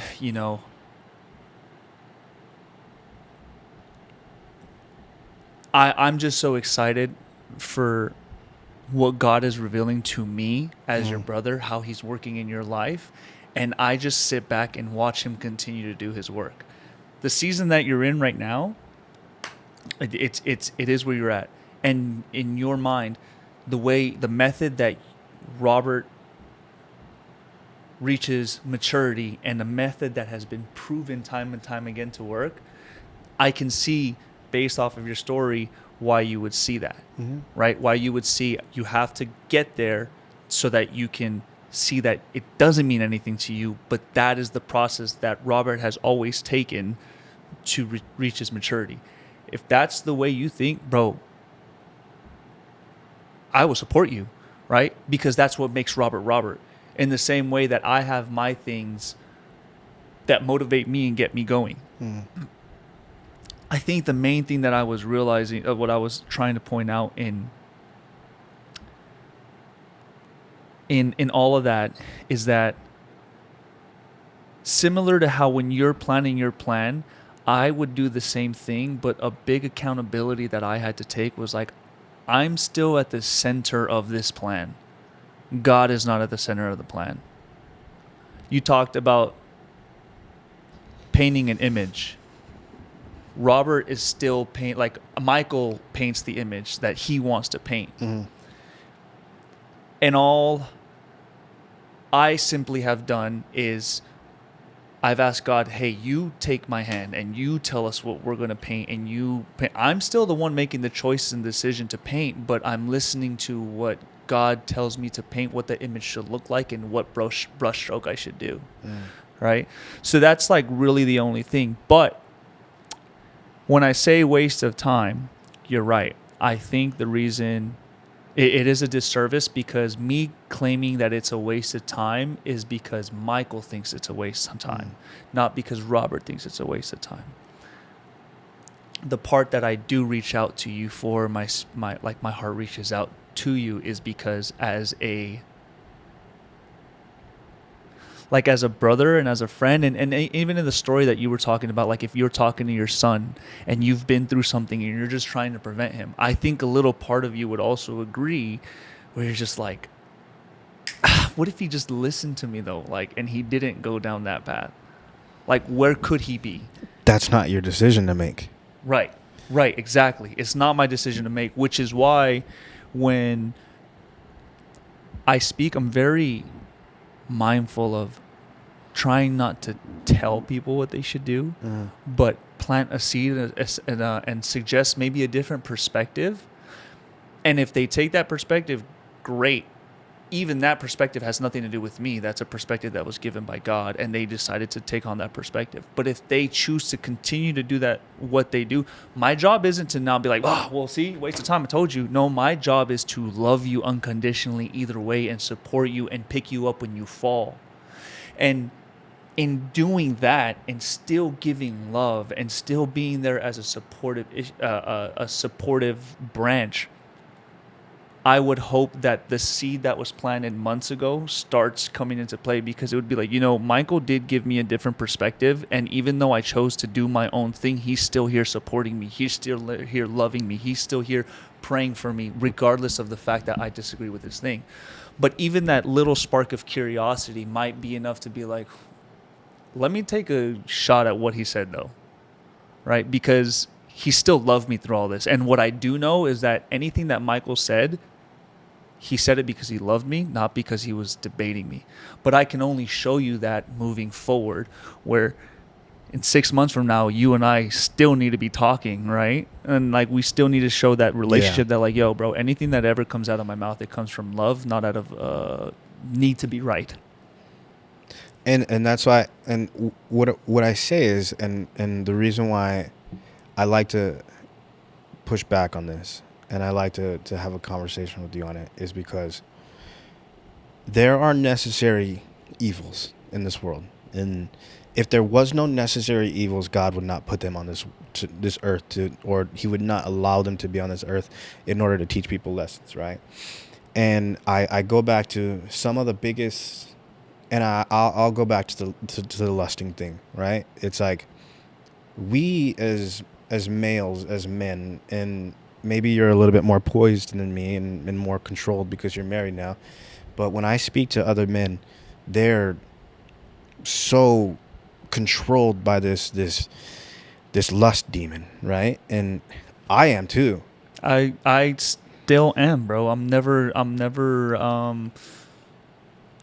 the moment I let my guard down is the moment I mess up. But I've made peace with the idea that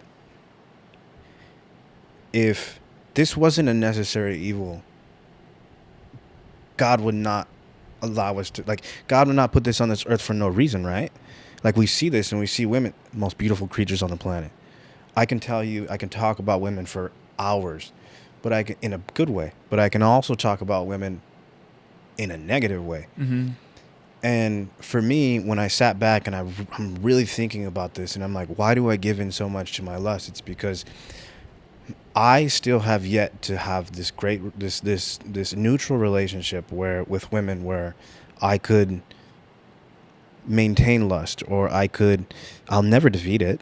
Yeah. But at the same time, it's like, this is a necessary evil for us to go through, for us to kind of be balanced. And that's why I tell you, like, I'm not ready to give myself in too much, because I still am indulging in necessary evils that will allow me to be greater. Am I telling you I'm doing heroin? No. Am I telling you, I just finished a rehabilitation program? Would there be something wrong with that? No. I would sit and I would tell an addict, I would say, hey, like, I'm very proud of you. I love everything that you've done. I have love for you. If I know you personally, I love you. And I would say, that wasn't a waste of time.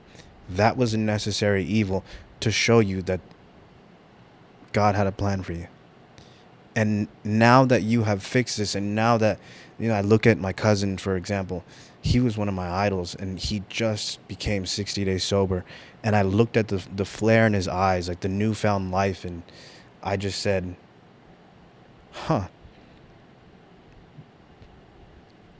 the bad things that happen in our lives, the negatives, we have to have a different perspective for them. Because if we always look at bad things as, the negatives that happen in our life as like, I'll never go through that again, or I'm going to live my life in a way that'll never happen again, or I'm going to shield my people, or I'm going to shield my kids or my family away from these bad things. It has control over you.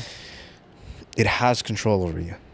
And that means it's taken a place in your heart and your mind that you didn't intend.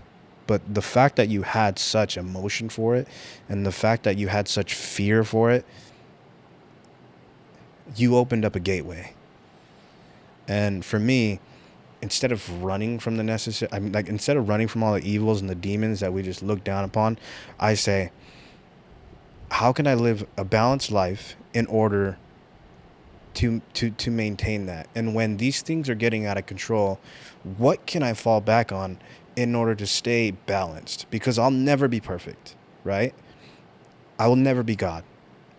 But how can I live, and what can I fall back on? And the Bible helped me. I may not be the biggest Christian, but the Bible helped me say, I have a foundation. I'm not alone.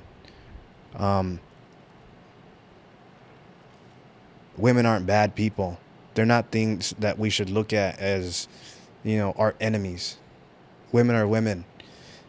But we have to understand, and we have to be able to develop ourselves as men in order to understand them beyond lust, beyond our selfish desires, or beyond just the things that we look at negatively. And for the first time in my life, I'm alone, and I'm alone.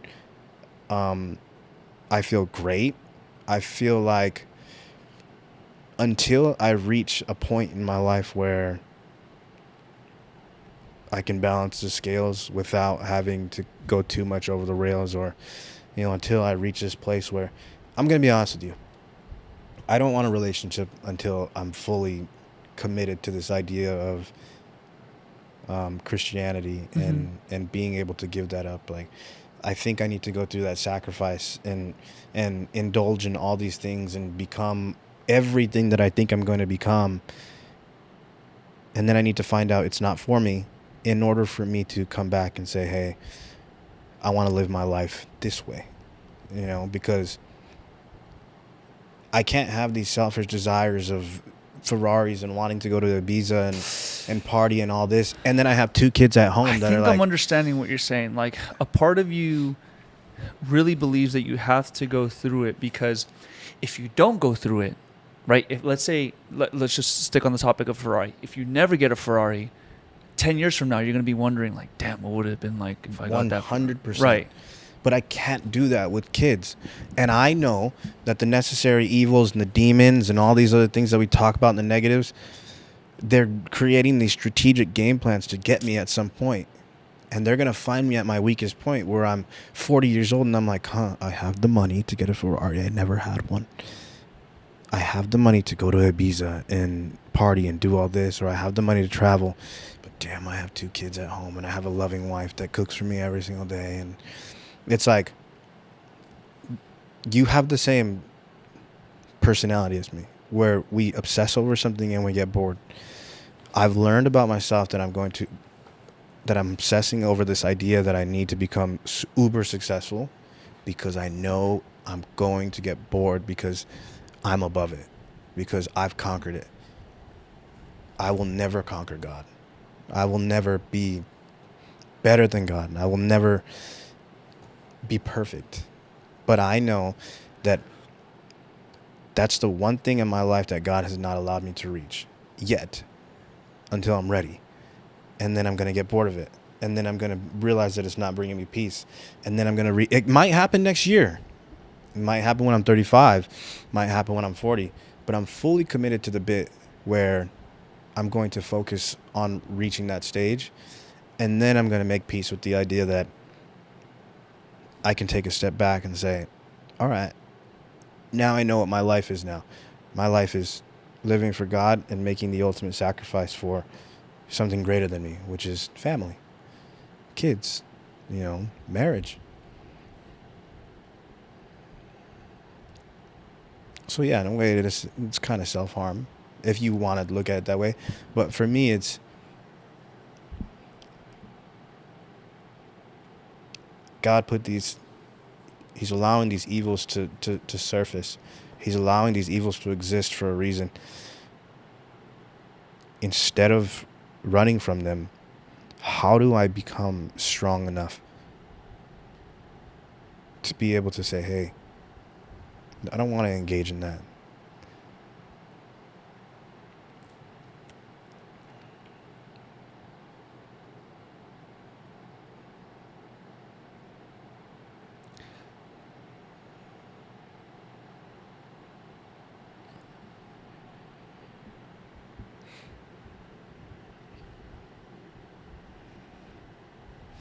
I don't know how to say this without sounding offensive. But I'm just going to go ahead and say it. And I mean this with love. You'll never be strong enough. You never will. Because the devil's slicker than you. Yeah. We forget that God knows us since before he formed us in the womb. Lucifer also knows exactly who you are too. And it's like you said, the demons are waiting for your opportune moment. That's his MO. Wait for the opportune moment. When Jesus was, you know about Jesus being tempted in the wilderness? I've heard of it. He goes, he's been fasting for 40 days. Devil tempts him. Yeah. On the third temptation, he still can't tempt him. And it says this, it says, Lucifer walked away and waited for an opportune moment. And that stands out to me because that's exactly what he does with us. Mm. He'll convince you, he'll make you think, yeah, okay, you got rid of lust, you got rid of your need for that, you got rid of your need for that, but there will always be one thing that he can hold against you, and you will never be strong enough to let that go.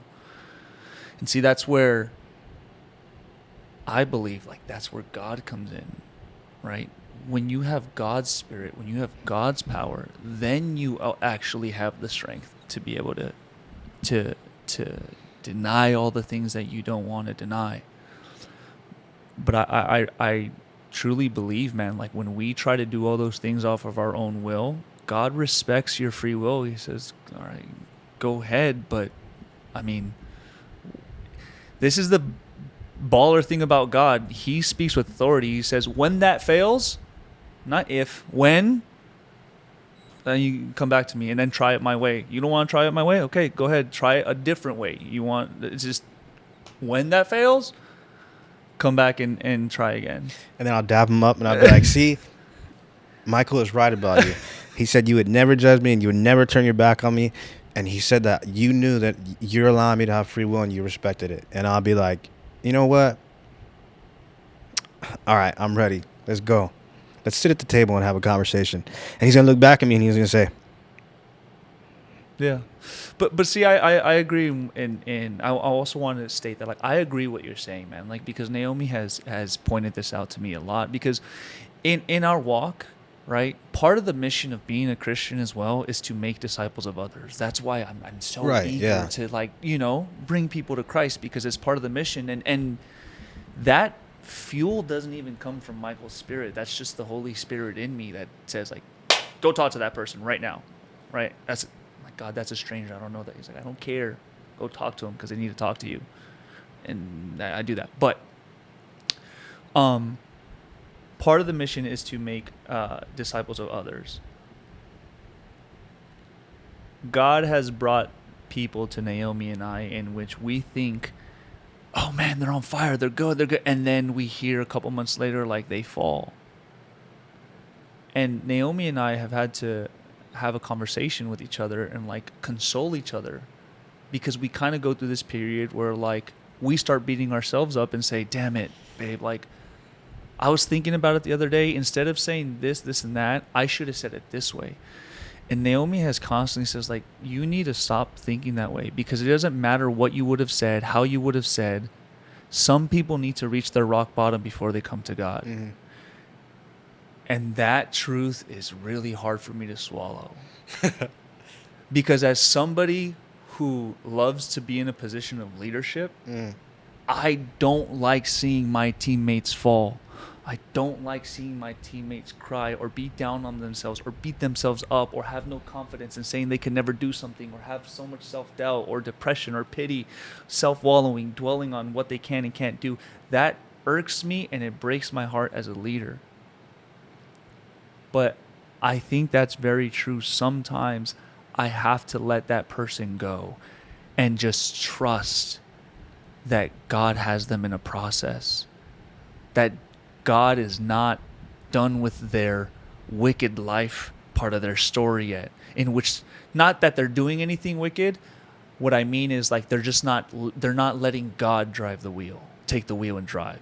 They're still wrestling with God. We're like, okay, I'm going to drive it for this portion, and then, okay, on this portion, I'm going to let you drive. It's just this constant fighting back and forth. I have to be able to be okay with allowing somebody to get there. What God has revealed to me is, like, if that's the path that they choose, your job isn't to judge that person or pull back and not talk to that person. No, you're actually supposed to lean more into them. If that's the case, if they decide to go to that route, Michael, you better call on them even more than you've ever called on them before, to make sure that they have a voice of reason, his voice of reason, to continue to support, to continue to love, and to continue to know that, hey, when you reach rock bottom, know that there is still light there. Because your friend Michael kept telling you, like, yo, there's light. You're going to be okay. You're going to be okay. You're going to be okay. And just allow God to do the rest. Like, that's one thing that I've really had to learn how to do, bro, is, like, to stop trying to pretend to be even though I make Jesus my idol, one thing I can never be is a savior. He has to be the savior. Right.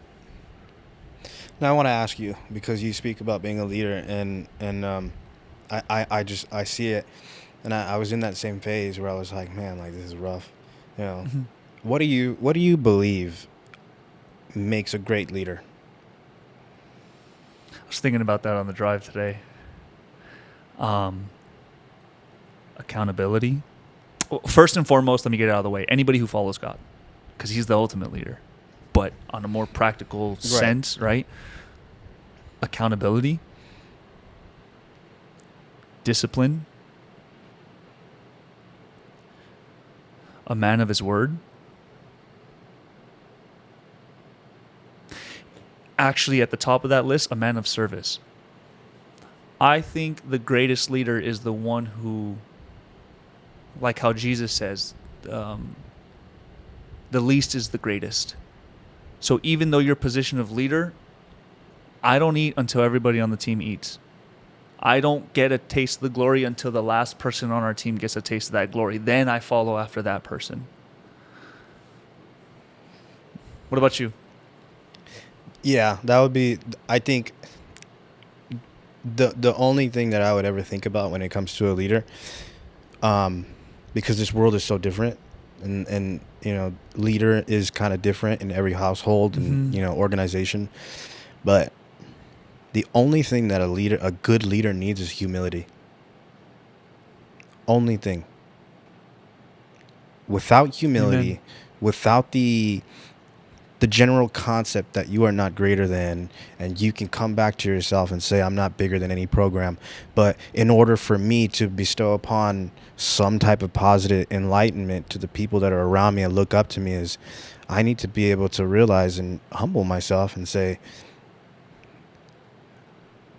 I need to be setting an example. How do I set an example? I'm just like you. Yeah. The work never stops. Yeah. If you're working hard, I'm working right beside you. If you are in that kitchen and I consider myself the leader of the house, I'm gonna look in that kitchen. I'm gonna look in that. I'm gonna look in the kitchen. I'm gonna be like, wait a minute. Let me take this off of your hands. Yeah. Don't even worry about the dishes right after that. Yeah. I got you. That's humility. Leadership is not, I'm the big boss that comes in and everybody listens to me and everybody does this. Humility is, we all enjoy playing our role and playing our part because our leader has the humility to come back and say, I'm going to get my hands dirty because I notice that you're tired. I agree, man. I think everything I said falls under the umbrella of humility. 100%. That's why I smiled when you said it, because I'm like, thank goodness you get it. Like, thank you, God, that you understand that, because every time I ask people what a good leader means, like, what is a good leader to you? They always tell me it's somebody who can take charge and who's respected, and then it's like, but they come at it from like a machismo bravado type of thing. That's tyranny. 100%. And I'm like, It's I don't also think pride. So. Pride, ego, and I'm like, great leadership comes from humility, and that's the way you get the ultimate respect. Is if I put it like this: it doesn't matter if you're at the upper echelon or you're the greatest fighter on the planet. Even the greatest fighters on the planet, if you see him mopping the mats right after, you know that he was brought up right, and he's got the humility to become a champion, because without that, like, you'll end up falling to something else. I think I've always kind of had that mentality, but Jesus really solidified that for me, because there was a moment where his apostles are fighting amongst themselves and they're like, when I'm in heaven, I'm going to be greater. And they're like, no, I'm going to be the best one. I'm going to be the best servant. It's so crazy that they're arguing about who's going to be the best servant, right? It's ironic to me. So they finally had enough with each other, and they go to Jesus and it's like, who can be the greatest? Like, which one of us is going to be the greatest? What can we do to be the greatest? And he looks at all of them and he says, whoever is least in the kingdom is the greatest. It's like, whoever subverts themselves to be the least in the kingdom, that's the greatest. That's the greatest person. Whoever thinks not low of themselves, but thinks of their position as at the bottom. Everybody else needs to get fed before me. That is the greatest. And that really spoke to me, because it really showed me like my style of leadership in anything I do, whether it was sport, drumline, the media space, anything of that sort. That's my MO. It's like everybody else before me. And it's proven to be successful. I'm sure the other way is successful too, but then at the same time, like, it goes back to what you said, like tyranny, and I believe like a lot of fear. Do I want people to follow me because they fear me? Do I want people to follow me because they genuinely have love for me? And I know the only way I'm going to receive that love is if I love them first. I agree. And I think that's the way you're going to make an impact the most. And like, that goes back to me, at least. It's like, all I want to do in this life is just be useful to the world and make an impact to those that are around me, or maybe even a bigger platform. And the minute I came to terms with that, it was like, huh, maybe I can reach the pinnacle of success that I want to without, diving into this life that I think I want so badly. But I won't know until I get there. But I'm still going to try and live life. I want to encourage you, man, that life that you're talking about, like that life of influence, I really believe God can see it in your heart, and he knows that about you. Like, you're his kid, bro. You're his son. He knows the Bible says he knows how many hairs are numbered on your head. That's a crazy type of obsession for God to have about each of us individually. So the desires of your heart, I know he wants that for you. And I know he wants to give that for you. I would just, as you move forward, I would love for you to consider his version of what that looks like. And that's going to be, God's going to talk to you in the specific way that he talks to you. And you're going to know whether it's from him or for not. But I guess what I can say is, like, as you continue to pursue this life, bro, that you're seeking, if you feel like it starts getting really heavy and it starts bringing stress or anxiety, and it actually robs you of your peace, that's a good symptom to show you, like, hey, this may not be from God. Because if it's from God, I should have peace in it. And if I have no peace, if it's robbing me of my peace, that's a warning. Mm.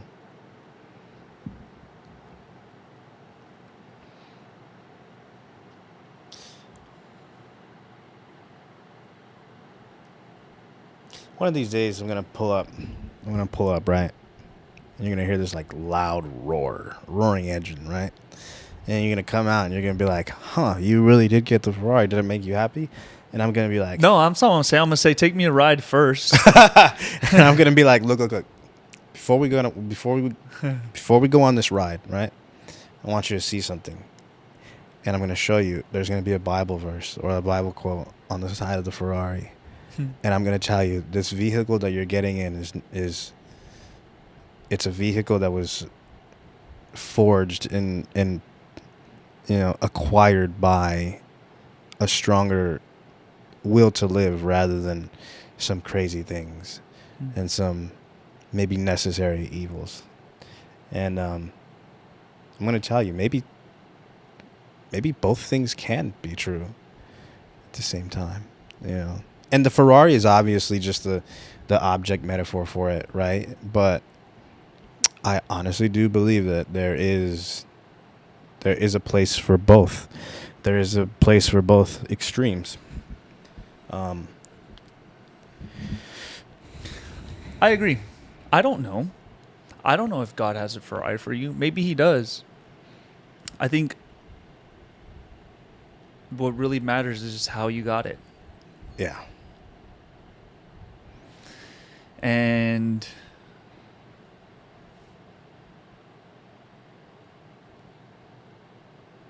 one, how you got it, because, like, here's the thing. Like, let's put this crazy scenario.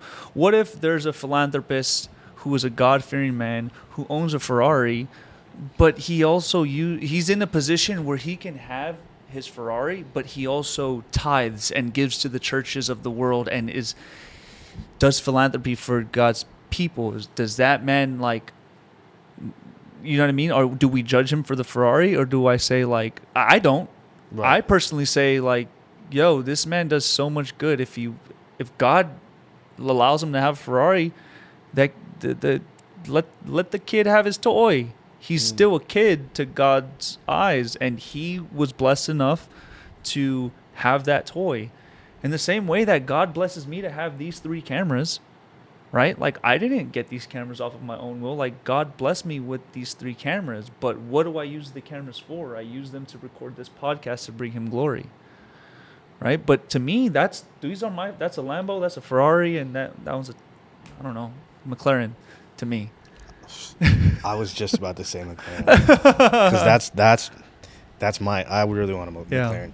I see all these things. I'm like McLaren. I see all these things. I'm like, dang, like it's not the brand. It's just the symbol. The symbolism behind all these like extravagant things means that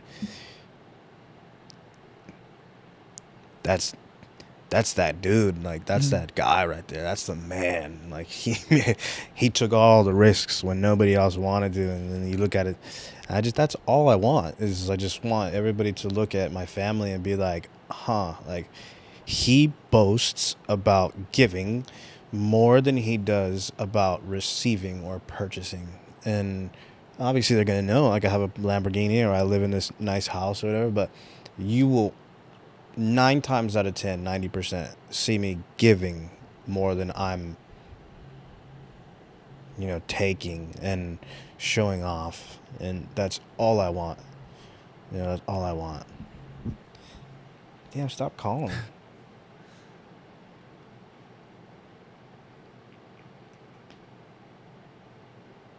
Oh, yeah. But anyways, to get on the topic, relationships suck.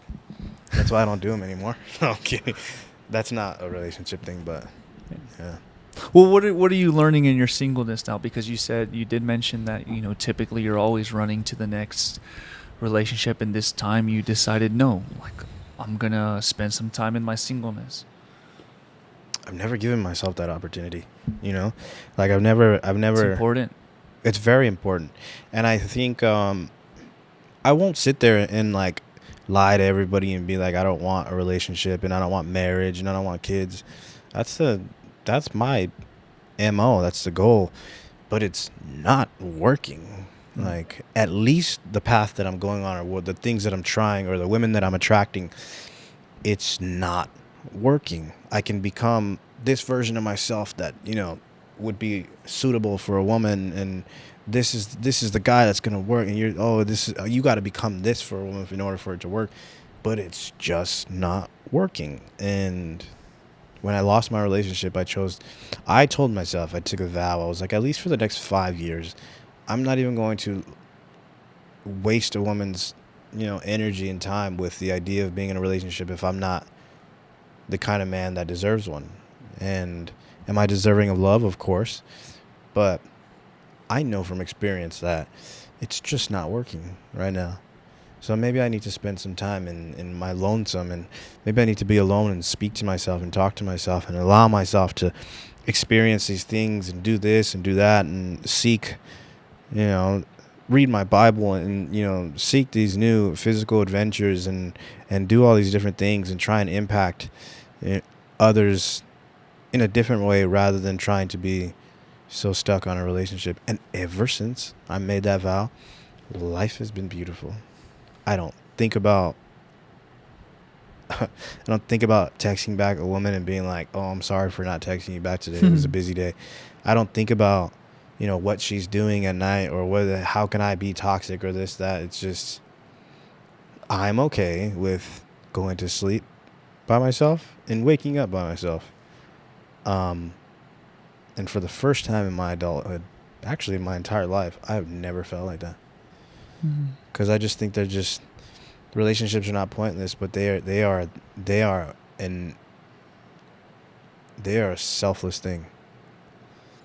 And until you're ready to be selfless, like I know we get those desires and I know we want to have a person beside us and so on and so forth, but that's another human being on the other end of it. Whether you dislike this person or I've become so, I don't want to say enlightened, but I've become so mentally mature to the point where I'm like, even the relationships where the women cheated on me, I look at these people as human beings. And I'm like, something in there went wrong, or even if it wasn't my fault, like you had to go through something in order to bring you to that level of betrayal.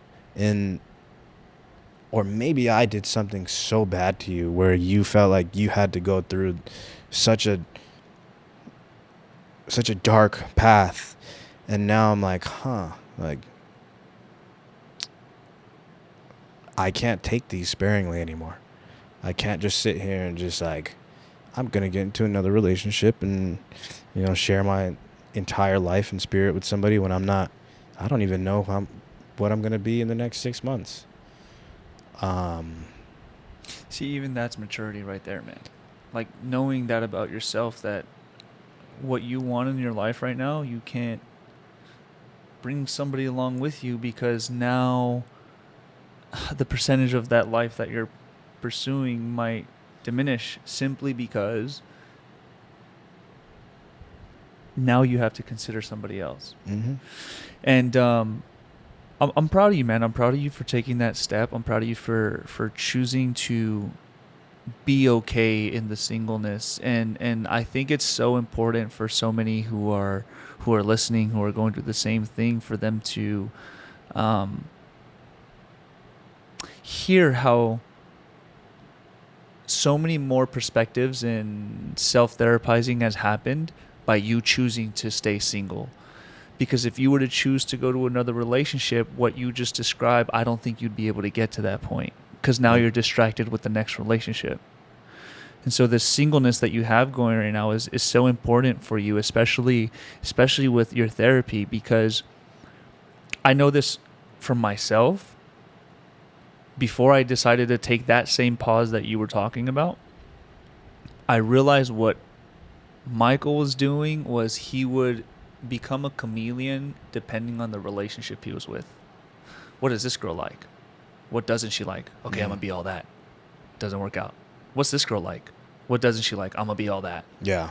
And so then I start conforming to that, and I have no idea what I actually want in a relationship. Yeah, and what you want. What I'm willing to put up with, what I'm not willing to put up with. What are my morals? What are my standards? What am I looking for? I never asked myself those questions. So I think it's very important for those who are singleness and they want the marriage, they want the kids. Like, you will have that. Like, just don't rush the process and don't think that, because I'm single, I'm wasting time. No. Like, there's a lesson in here somewhere. Maybe it's a time for you to reflect on past relationships. I love the fact that you said you were thinking about past relationships and exploring the ways that maybe you messed up. Right. Because a lot of people won't do that. A lot of people will get out of a relationship and only focus on everything that person did bad to them so that they can now close that chapter of their life and not explore, wait, let me take some accountability. What did I do? Because that's important. If you don't take accountability in your past relationship and see how you could improve, you're going to ultimately bring that into the next one. And then you're going to be wondering, why do my relationships keep failing? Oh, it's maybe because you keep blaming the other person, not looking at yourself. That's the big thing. Like, that's the big part is like, I feel so much like what's the word for it? I feel empathy for another individual that decides to choose to spend their life with me. At least now I do. Before 21 years old, you and I were hanging out, I'd be like, nah, I can't stand this. She's just terrible, blah, blah, blah. Like, yeah, to hell with her. Now I'm like, it didn't work out. Something just happened to her, and I hope she got over that, hurdle. I wasn't the person that I needed to be in order to be there for her, and that's that. And that's how it's going to be moving forward. And if we don't work out, no hard feelings. It is what it is.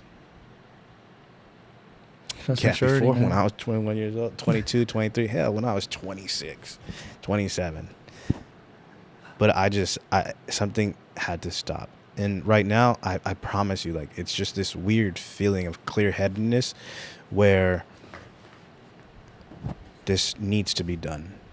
It's happening at the right time. It didn't happen at 21, didn't happen at 25. This is happening at the right time in order for me to finally get to that next stage of life, maturity, and enlightenment that allows me to be the best version. Yeah, because it takes a level of selfishness to be able to get to that. Yeah. And that's hard to, not to say that it can't be done when you have a spouse, but that person has to be in line with your dream for that to happen. But that means giving something up. And I'm not okay with that yet. Like, I'm prone to make so many mistakes, right? Moving forward. And in order to reach this life that I'm not willing to give up, I'm not willing to give it up for nothing. Like, I'm going to seek this until the very end. In order to do that, and somebody comes in and wants to be in a relationship with me, I have to sit them down and say, hey, it's not going to be this like cookie cutter straight line relationship that, you know, so many people live or desire.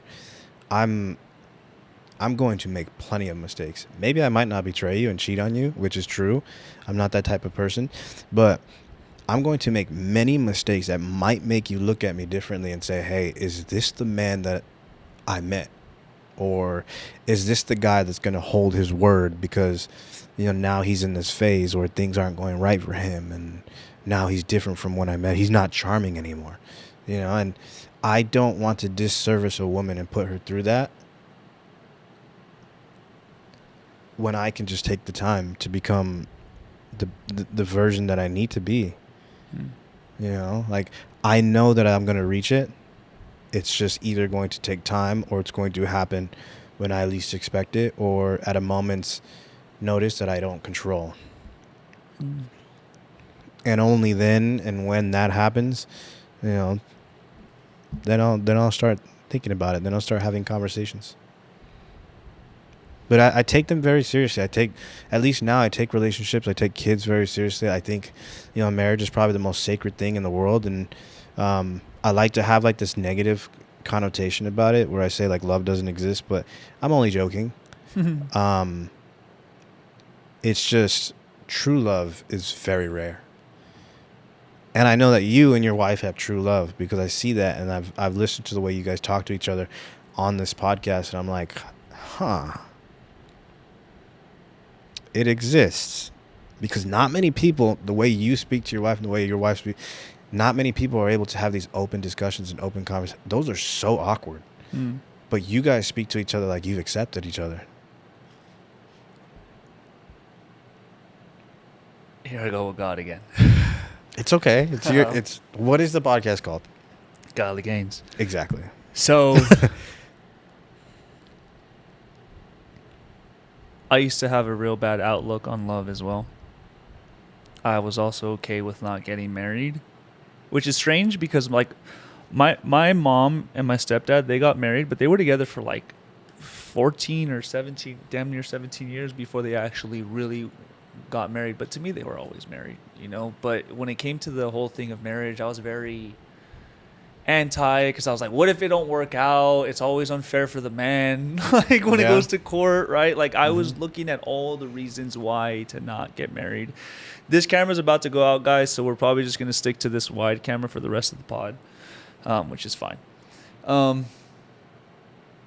But that bond that you're talking about, man, that thing that you see on the podcast and that you see in person, like, again, as an artist, like I would be a phony to say that has anything to do with us, and it has everything to do with God at the center of our relationship.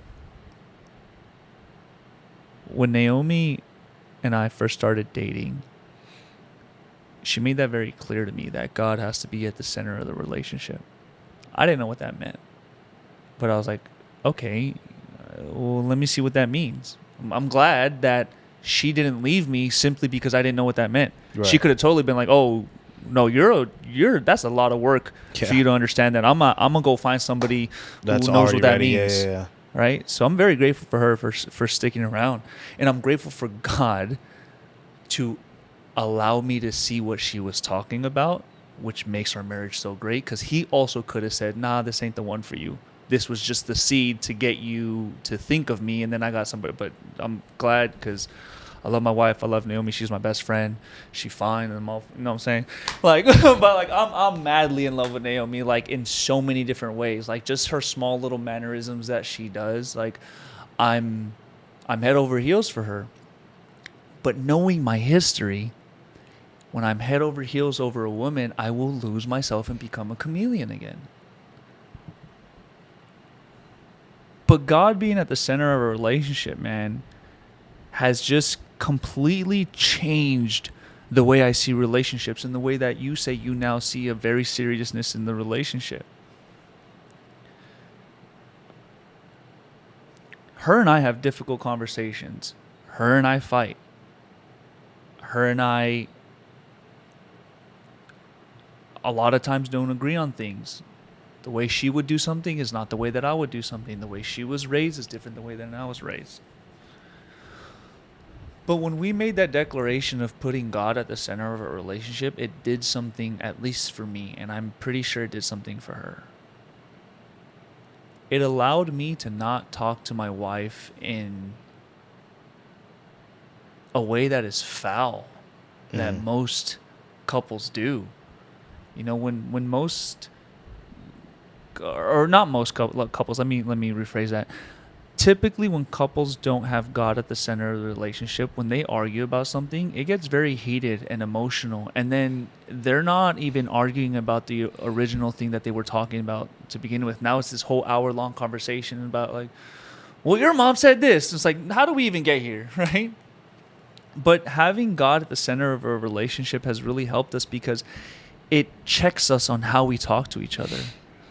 When I talk to my wife, I'm not talking to Naomi, I'm talking to Jesus. In the same way, when she's talking to me, she's not talking to Michael, she's talking to Jesus. And there's a lot of times, right? And that even comes down to like admitting to your couple that you're wrong. Yeah. Especially as a guy, it's hard for a guy Difficult. to admit that they're wrong. And I've even heard a lot of guys throw Bible in there to be like, well, the man was created to be the leader, so the woman needs to be subject to the man because that's how it's written in the Bible. And it's like, bro, you're using and twisting scripture, the whole misinterpreting it. Yeah.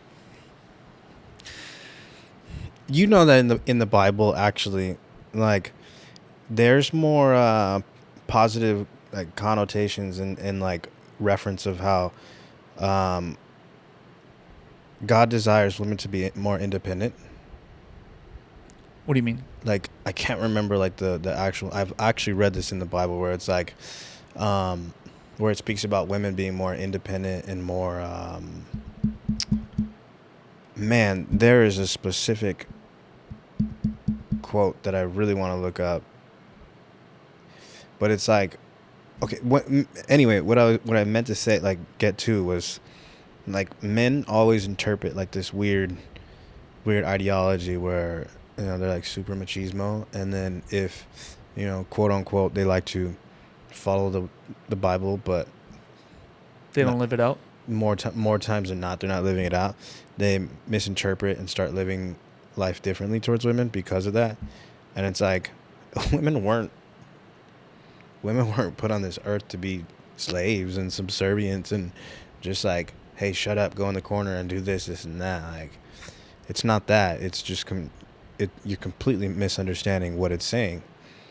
I think it boils down to just the relationship that you have, understanding the dynamics and understanding that we are different people.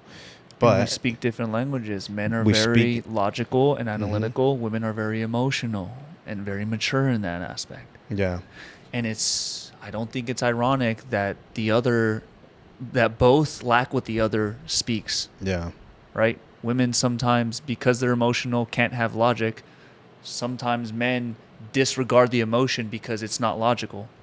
Mm. That's something that's very apparent to me. And I don't think God made it like that. I think God made it like that on purpose, because if man and woman are supposed to become one, he made the woman so that the man can learn how to become emotionally mature and not logical all the time. And then he made the man so that the woman can think logically and think past her emotions sometimes. And that's why through marriage, they're supposed to teach each other that. So when we have disagreements with our spouse, I think we completely miss the whole point of it, of the reason of the why God allows a disagreement to happen. It's because it's the opportunity for the man to now learn how to become emotionally mature and listen to what his woman is saying so that she can feel seen and heard. And it's also an opportunity for the woman to be able to see the logistical side of the way the man thinks and give him respect. But that gets lost when too much emotion gets thrown into there, or one refuses to bend the knee to the other. Right. And now we're arguing about something we shouldn't even be arguing about. It all comes down to just mutual respect and just Like, we need to respect and understand the dynamics. It's like, We need to learn how, we need to know the respect, but we need to know what a woman what a woman feels respect is, and a woman needs to know what a man feels respect is. Because if a man tries to give women respect in the way that a man would take respect, it's not going to work. yeah. She don't get it like that, right? And then it's the same way that the woman is trying to give respect to the man. It don't work for him that way. They both have to learn each other's languages. I'm still stuck on that quote where it's like, it's in the Bible, and it speaks about the woman being independent, and that doesn't necessarily mean that a man loves a woman for her. And I saw this like on a video too, and I looked up the quote, and I saw it on a video, and they were speaking about it, and so many people gave this guy flack because he's like, I'm a man of God first, right? And Yeah. he said, the woman that I want and I desire is an independent woman, a hardworking woman, and a very smart woman. And so many people went hard on him when they were like, independency, like, if you're such a man of God, don't you know that the man is supposed to be this and that? And he came back and he did another video, and he said, and he quoted this quote, and he pretty much said, like, God didn't put women on this earth for them to be subservience to us. When I say independency, I mean that a woman needs to have the ability to free think and be able to, be able to have this courage and have this strength that God gives the women that he puts on this earth in order for her to, nurture and be able to bring positive light to the house that she's supposed to take care of. But that doesn't mean you go and you're like, you're my subservient slave, like, you're supposed to be this Yeah. and that. You're supposed to be completely dependent on me. Women need to have the ability to be able to do for themselves. And when he explained that, 1000%. it was just like, it made any machismo kind of like, Bro, machismo is so toxic. Like, I really feel bad because, like, when I see somebody who's machismo, I'm like, here's why I feel bad. I feel bad because I'm like, damn, bro, I don't know who put this machismo stuff in you, but, like, I feel bad for you because that's actually going to hurt your relationship. yeah. The other part that I feel bad for them for is because when the machismo comes out, it's because that man is hurt and he doesn't know how to express that he's hurt. And the machismo side prevents him from saying, I'm hurt. I can't admit that I'm hurt. That's not machismo. Mm-hmm. It's against the code. But to go with what you were saying, I agree 1,000%. Because when God made man, he looked at him and he said, it's not good for him to be alone. Mm-hmm. The word that he uses says he needs a helper. If a woman doesn't think independently for herself and come with ideas, what are you helping me with? Yeah. I need you to be independent. Yes. I need you to think for yourself. Yeah. I need you to listen to my plan and find the plot holes in my plan so that I can have contingency for them. If you're just my slave and you bring nothing to the table other than to serve me, how are you helping me? No, you're feeding my ego at that point. You're not actually helping me. And we all know 9 times out of 10, ego gets men killed. Ego gets men, like, it destroys them. Ego does this and ego does that. But if I'm truly the man of man, and I think, I should be able to put a woman in that feminine, soft, nurturing role that she was built for, bred for. Like, You know what God has been it's so crazy. I truly believe that God spoke to me and said that I'm going to have a little girl first. yeah, And me too. yeah, you too?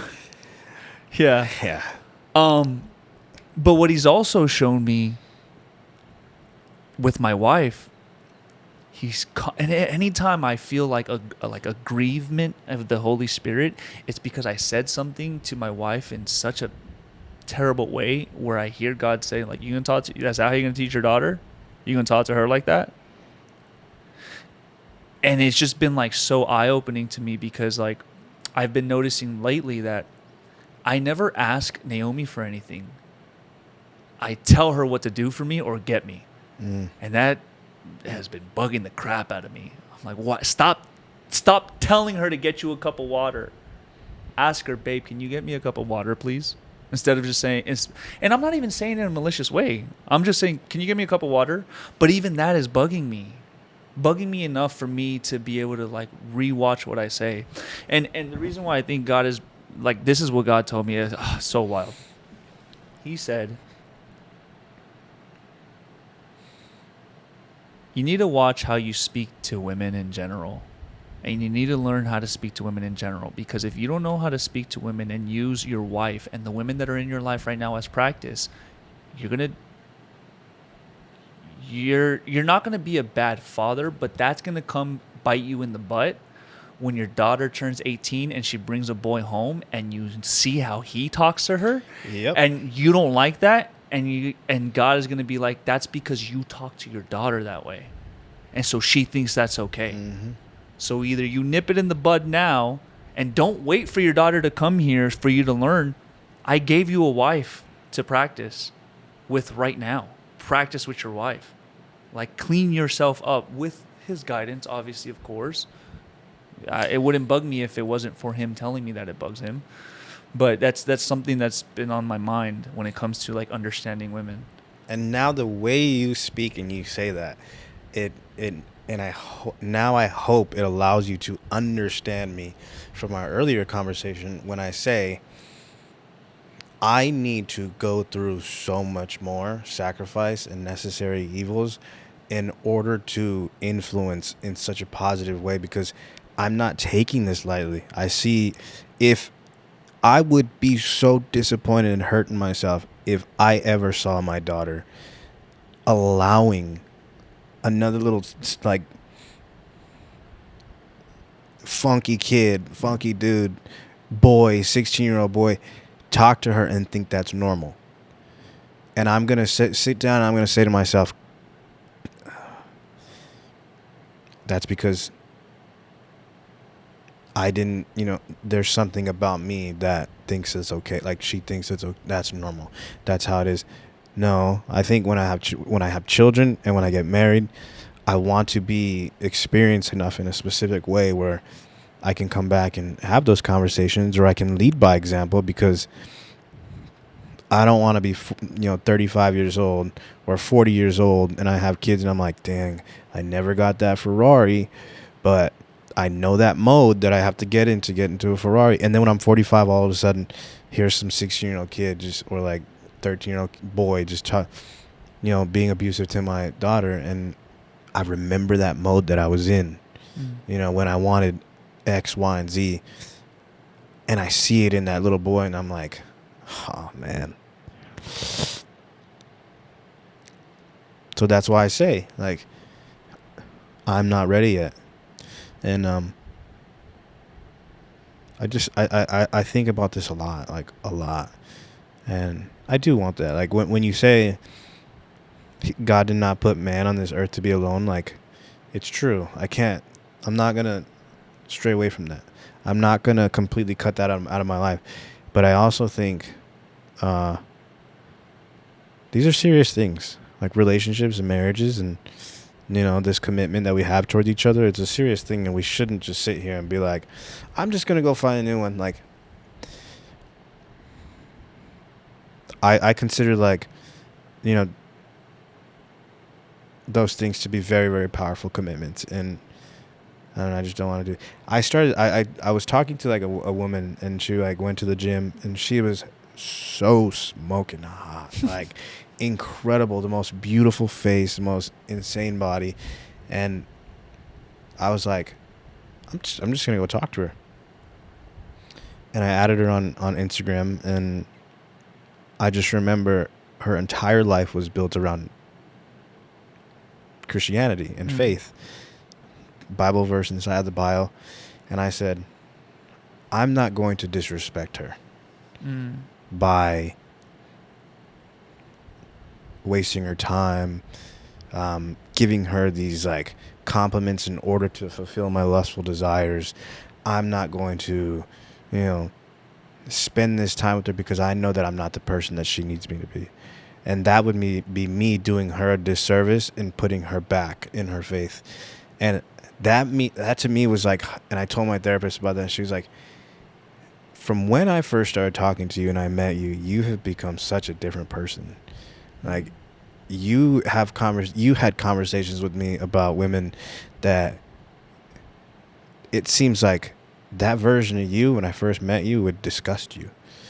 And the version of me now where I'm like, it doesn't matter how beautiful she is or how hot she is, I'm gonna leave it at that, and I'm not gonna even waste this woman's time, because this stuff is serious, you know. And when somebody has like their entire life centered around, you know, their faith in Jesus Christ, you know, I just don't want to mess with that. Like, I don't want to hurt somebody, you know, period. But when it comes to stuff like that, like, you have to respect it. And the fact that women are such emotional creatures, you say the devil is slick. Sometimes he bestows himself inside men in order to be slick as well, and they use the power of the tongue in order to set these women back. And I think that's a disservice. It's pretty mature of you, man, to be able to. I mean, you talk about your fight with lust. It's like, dude, you just shared with me in a victory that you had over it, right? Because a lustful Robert would have been like, I don't give a damn. I'm gonna do it anyway.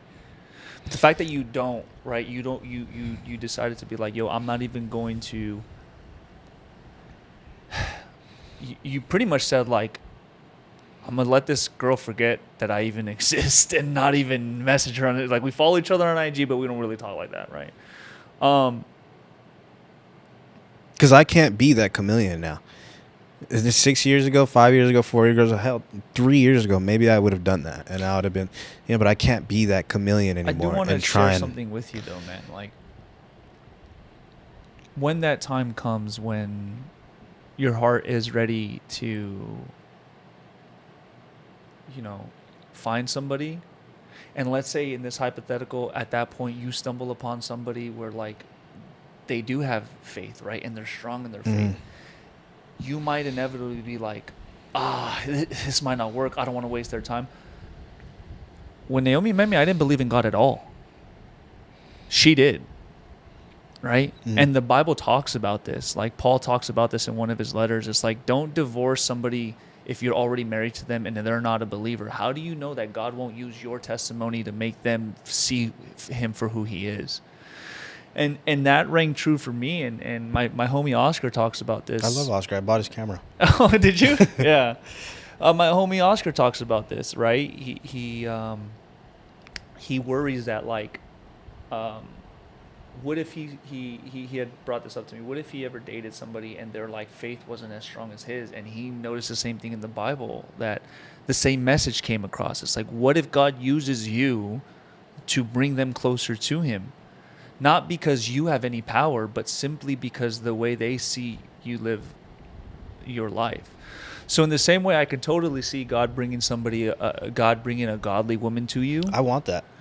Absolutely. That's amazing. I promise you on my life. Like, don't think that I, like, stepped away from that woman because, Yeah. you know, like, I didn't want that, or I thought it was just, that's exactly what I want the mother of my children to be.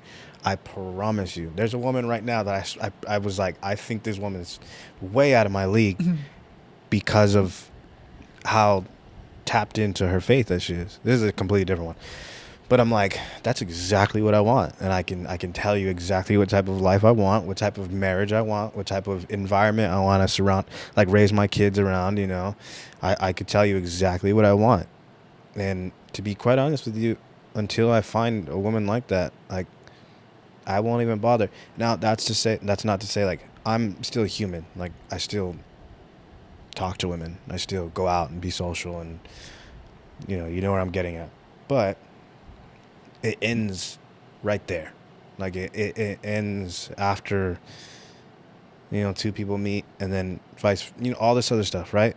I don't engage in anything past that. Yeah. Because that means I have to commit to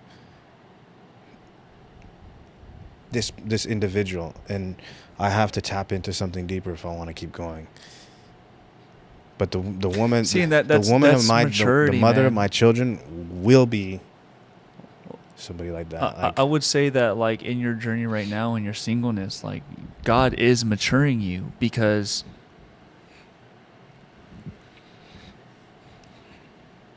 for you to talk to a female and then you get to a point where you realize, okay, if we keep talking this way, it's going to go in a specific direction, and you say, you put a stop to it.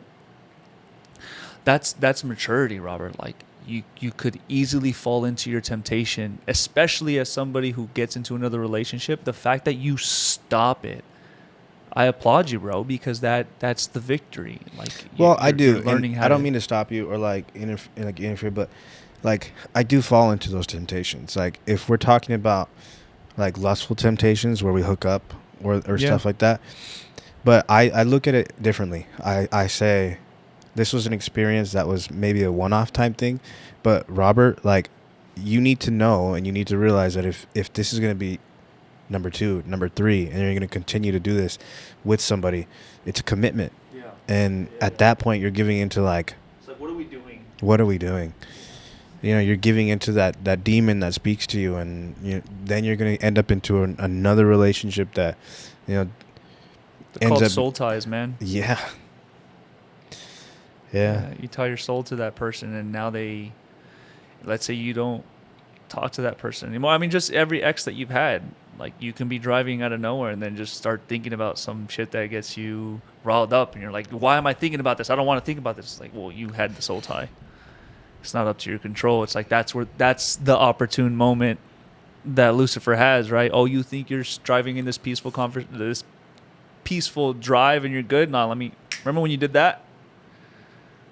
Brother, I promise you, I want the golden retriever. I want like the farmhouse with my 3 cats and beautiful children, and I want a woman that believes in God and is completely tapped into her faith, and I want all that, right? It's just I need to reach that level. I need to reach that level because it's a respect thing. I do not want to disrespect a woman. I don't want to disrespect my children. I don't want to disrespect God himself. And I don't want to disrespect just myself, by ruining something like that because I wasn't ready to be in it. In our conversation, man, like, I think you've stated so much that you want, and you've described like this beautiful image, and it is beautiful, bro. It is beautiful, and I pray that God gives that to you. And I can confidently say, bro, like, God can give you all that.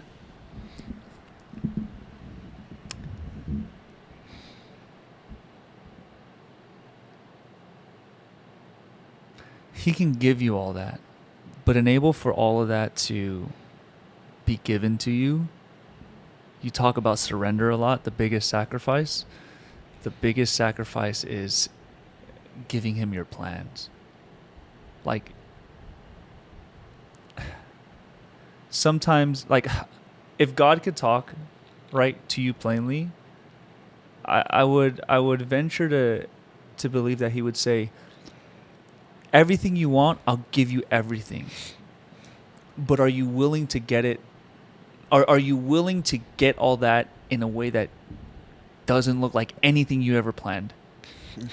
And that's the hard part, right? That's the hard part because you have to trust. You have to put your trust in him. You have to put your faith in him. And that's the hard part, bro. You want to talk about sacrifice? Like, that's it. Because you're already... This is it's the teddy bear, bro. It's the teddy bear. It's the teddy bear situation. It will always be the teddy bear situation. This entire walk with God is always this teddy bear situation, over and over and over. And when you're 80 years old, you'll have that teddy bear situation with things that you're married to. And so, as your brother, man, like I will continue to encourage you to commit your life to Christ. And that doesn't mean to do it in the way that I do it or that you see Joseph do it or all the homies, bro. Because the way Robert decides to give his life to Christ is going to be so unique to him because Robert's story is unique. Yeah. And God I can tell you this. God wants you to hold on to your uniqueness. He doesn't want your story to look like mine. He doesn't want your story to look like Joseph. He doesn't want your story to look like your mom's story. He wants Robert's story to be exactly how Robert's story is. All he's asking for is Robert willing to talk about the moments where God's glory showed up in his story, right? Everything that you go through is going to be so unique and specific to you, but if it has God all over it and you talk about how God is all over it, that's what bringing the lost souls is. It's not about, look what I can do. It's about, let me tell you how dirty and messed up I was and what God did to fix that. That's all this walk is, bro. That's all it ever is. I can totally see a version of yourself in 5 years, well, however long it takes, whatever God's story is for you, to be like, there was a moment in my life where I really wanted control. Let me show you how God showed me how that was silly.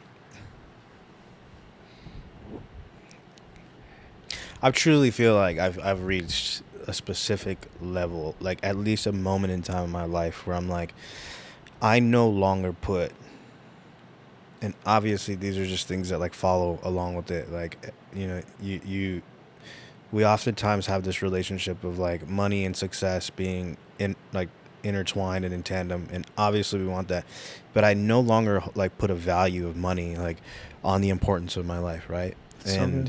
And I feel because of that, I've had such a clear head in how I should approach my path now, like my visions and my goals and my accomplishments. Whatever follows. Whatever doesn't. And I just hope that in 5 years I'm able to look at my life and say, okay, all right, finally we did something that worked. With God, anything is possible, bro. I want to end with this because the Holy Spirit just gave it to me, and because I know, dude, bro, God is like, again, he's the ultimate everything. So to me, God is the ultimate comedian. You know how you said Joseph called you and said like, I never thought I'd see the day. Yeah, he texted me, yeah. Right, and he texted you. He was like, I never thought about it. Right, like Yeah. he's like, I never thought that you would actually give God a shot. I think God was showing you a foreshadowing of what he's going to do with you and your desires. I think if you continue to open your heart up to God in the way that you have been, in your own way, in your own pacing, in your own method, if you continue to do that, man, knowing how funny God is, I think you're going to eventually be in a position where some of the things that you wanted in this podcast, you're going to be like, I don't want any of those. And you're going to tell yourself, I never thought I'd see the day. I never thought I'd see the day where I would be okay with letting that go. Yeah. I want to reach that. Oh, you are, bro. I know you are. 100%. And I have so much confidence that you are, bro. Like, I'm so excited because, like, the big overarching theme that I got from this podcast, me personally as your friend, is I only saw how much work God has done from you since COVID until now. Even in the way you speak and you process things and the decisions that you're making to go to therapy and ask certain questions, I'm like, dude, this is all God working through him. Like, God is showing him things that he wasn't able to see before. And I'm so excited, bro. I'm so excited for what the future holds for you. I'm so excited for our future conversations. And that if you're in the Word, bro, like if you ever have anything that like you stumble across and you're like, yo, what do you think about this? Hit me up, because that's my favorite thing to talk about now. Like, that's all I talk about is like scripture and Word. It's and I don't have enough friends to talk about it with, you know? Yeah. I would love to come to one of the services one time, you know? Yeah, dude. You know, one time, twice. I want to definitely dig deep more into it, and just, I feel like I've just become more in tune and tapped with like, I wouldn't want to say it's just an emotional side. It's just the self-awareness that I'm human, and I like to have these conversations of, you know, I like to speak with God or just myself, and I like to say, okay, let's reflect on these things, you know. And whereas before I'd be like, nah, you gotta be a man and you gotta suck it up. Yeah. Now I'm in this zone where I'm just like, if I'm not alone, right? If I have a hardship or I have a hard time and I'm sitting in my car, I'm just gonna be like, dang, God, what do you think about this? Like, you know, like, is this necessary? Like, is this, you know, is this, would you consider this like a necessary that needs to go so I can become stronger? Okay. You feel it, like this heightened sense of just like, it's like, this overwhelming feeling of happiness. And you're like, okay, like you told me that. All right, let's go. Like, what's next? You know? Isn't it? It's incredible when he answers you, because you don't know how he's going to answer you, but you know he answered you.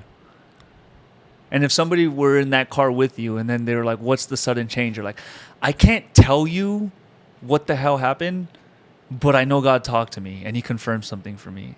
I think that's so amazing about God, bro. And I love, I think the reason why I love so much that you were saying that you went to therapy is because therapy will teach you how to have conversations with God. Mm-hmm.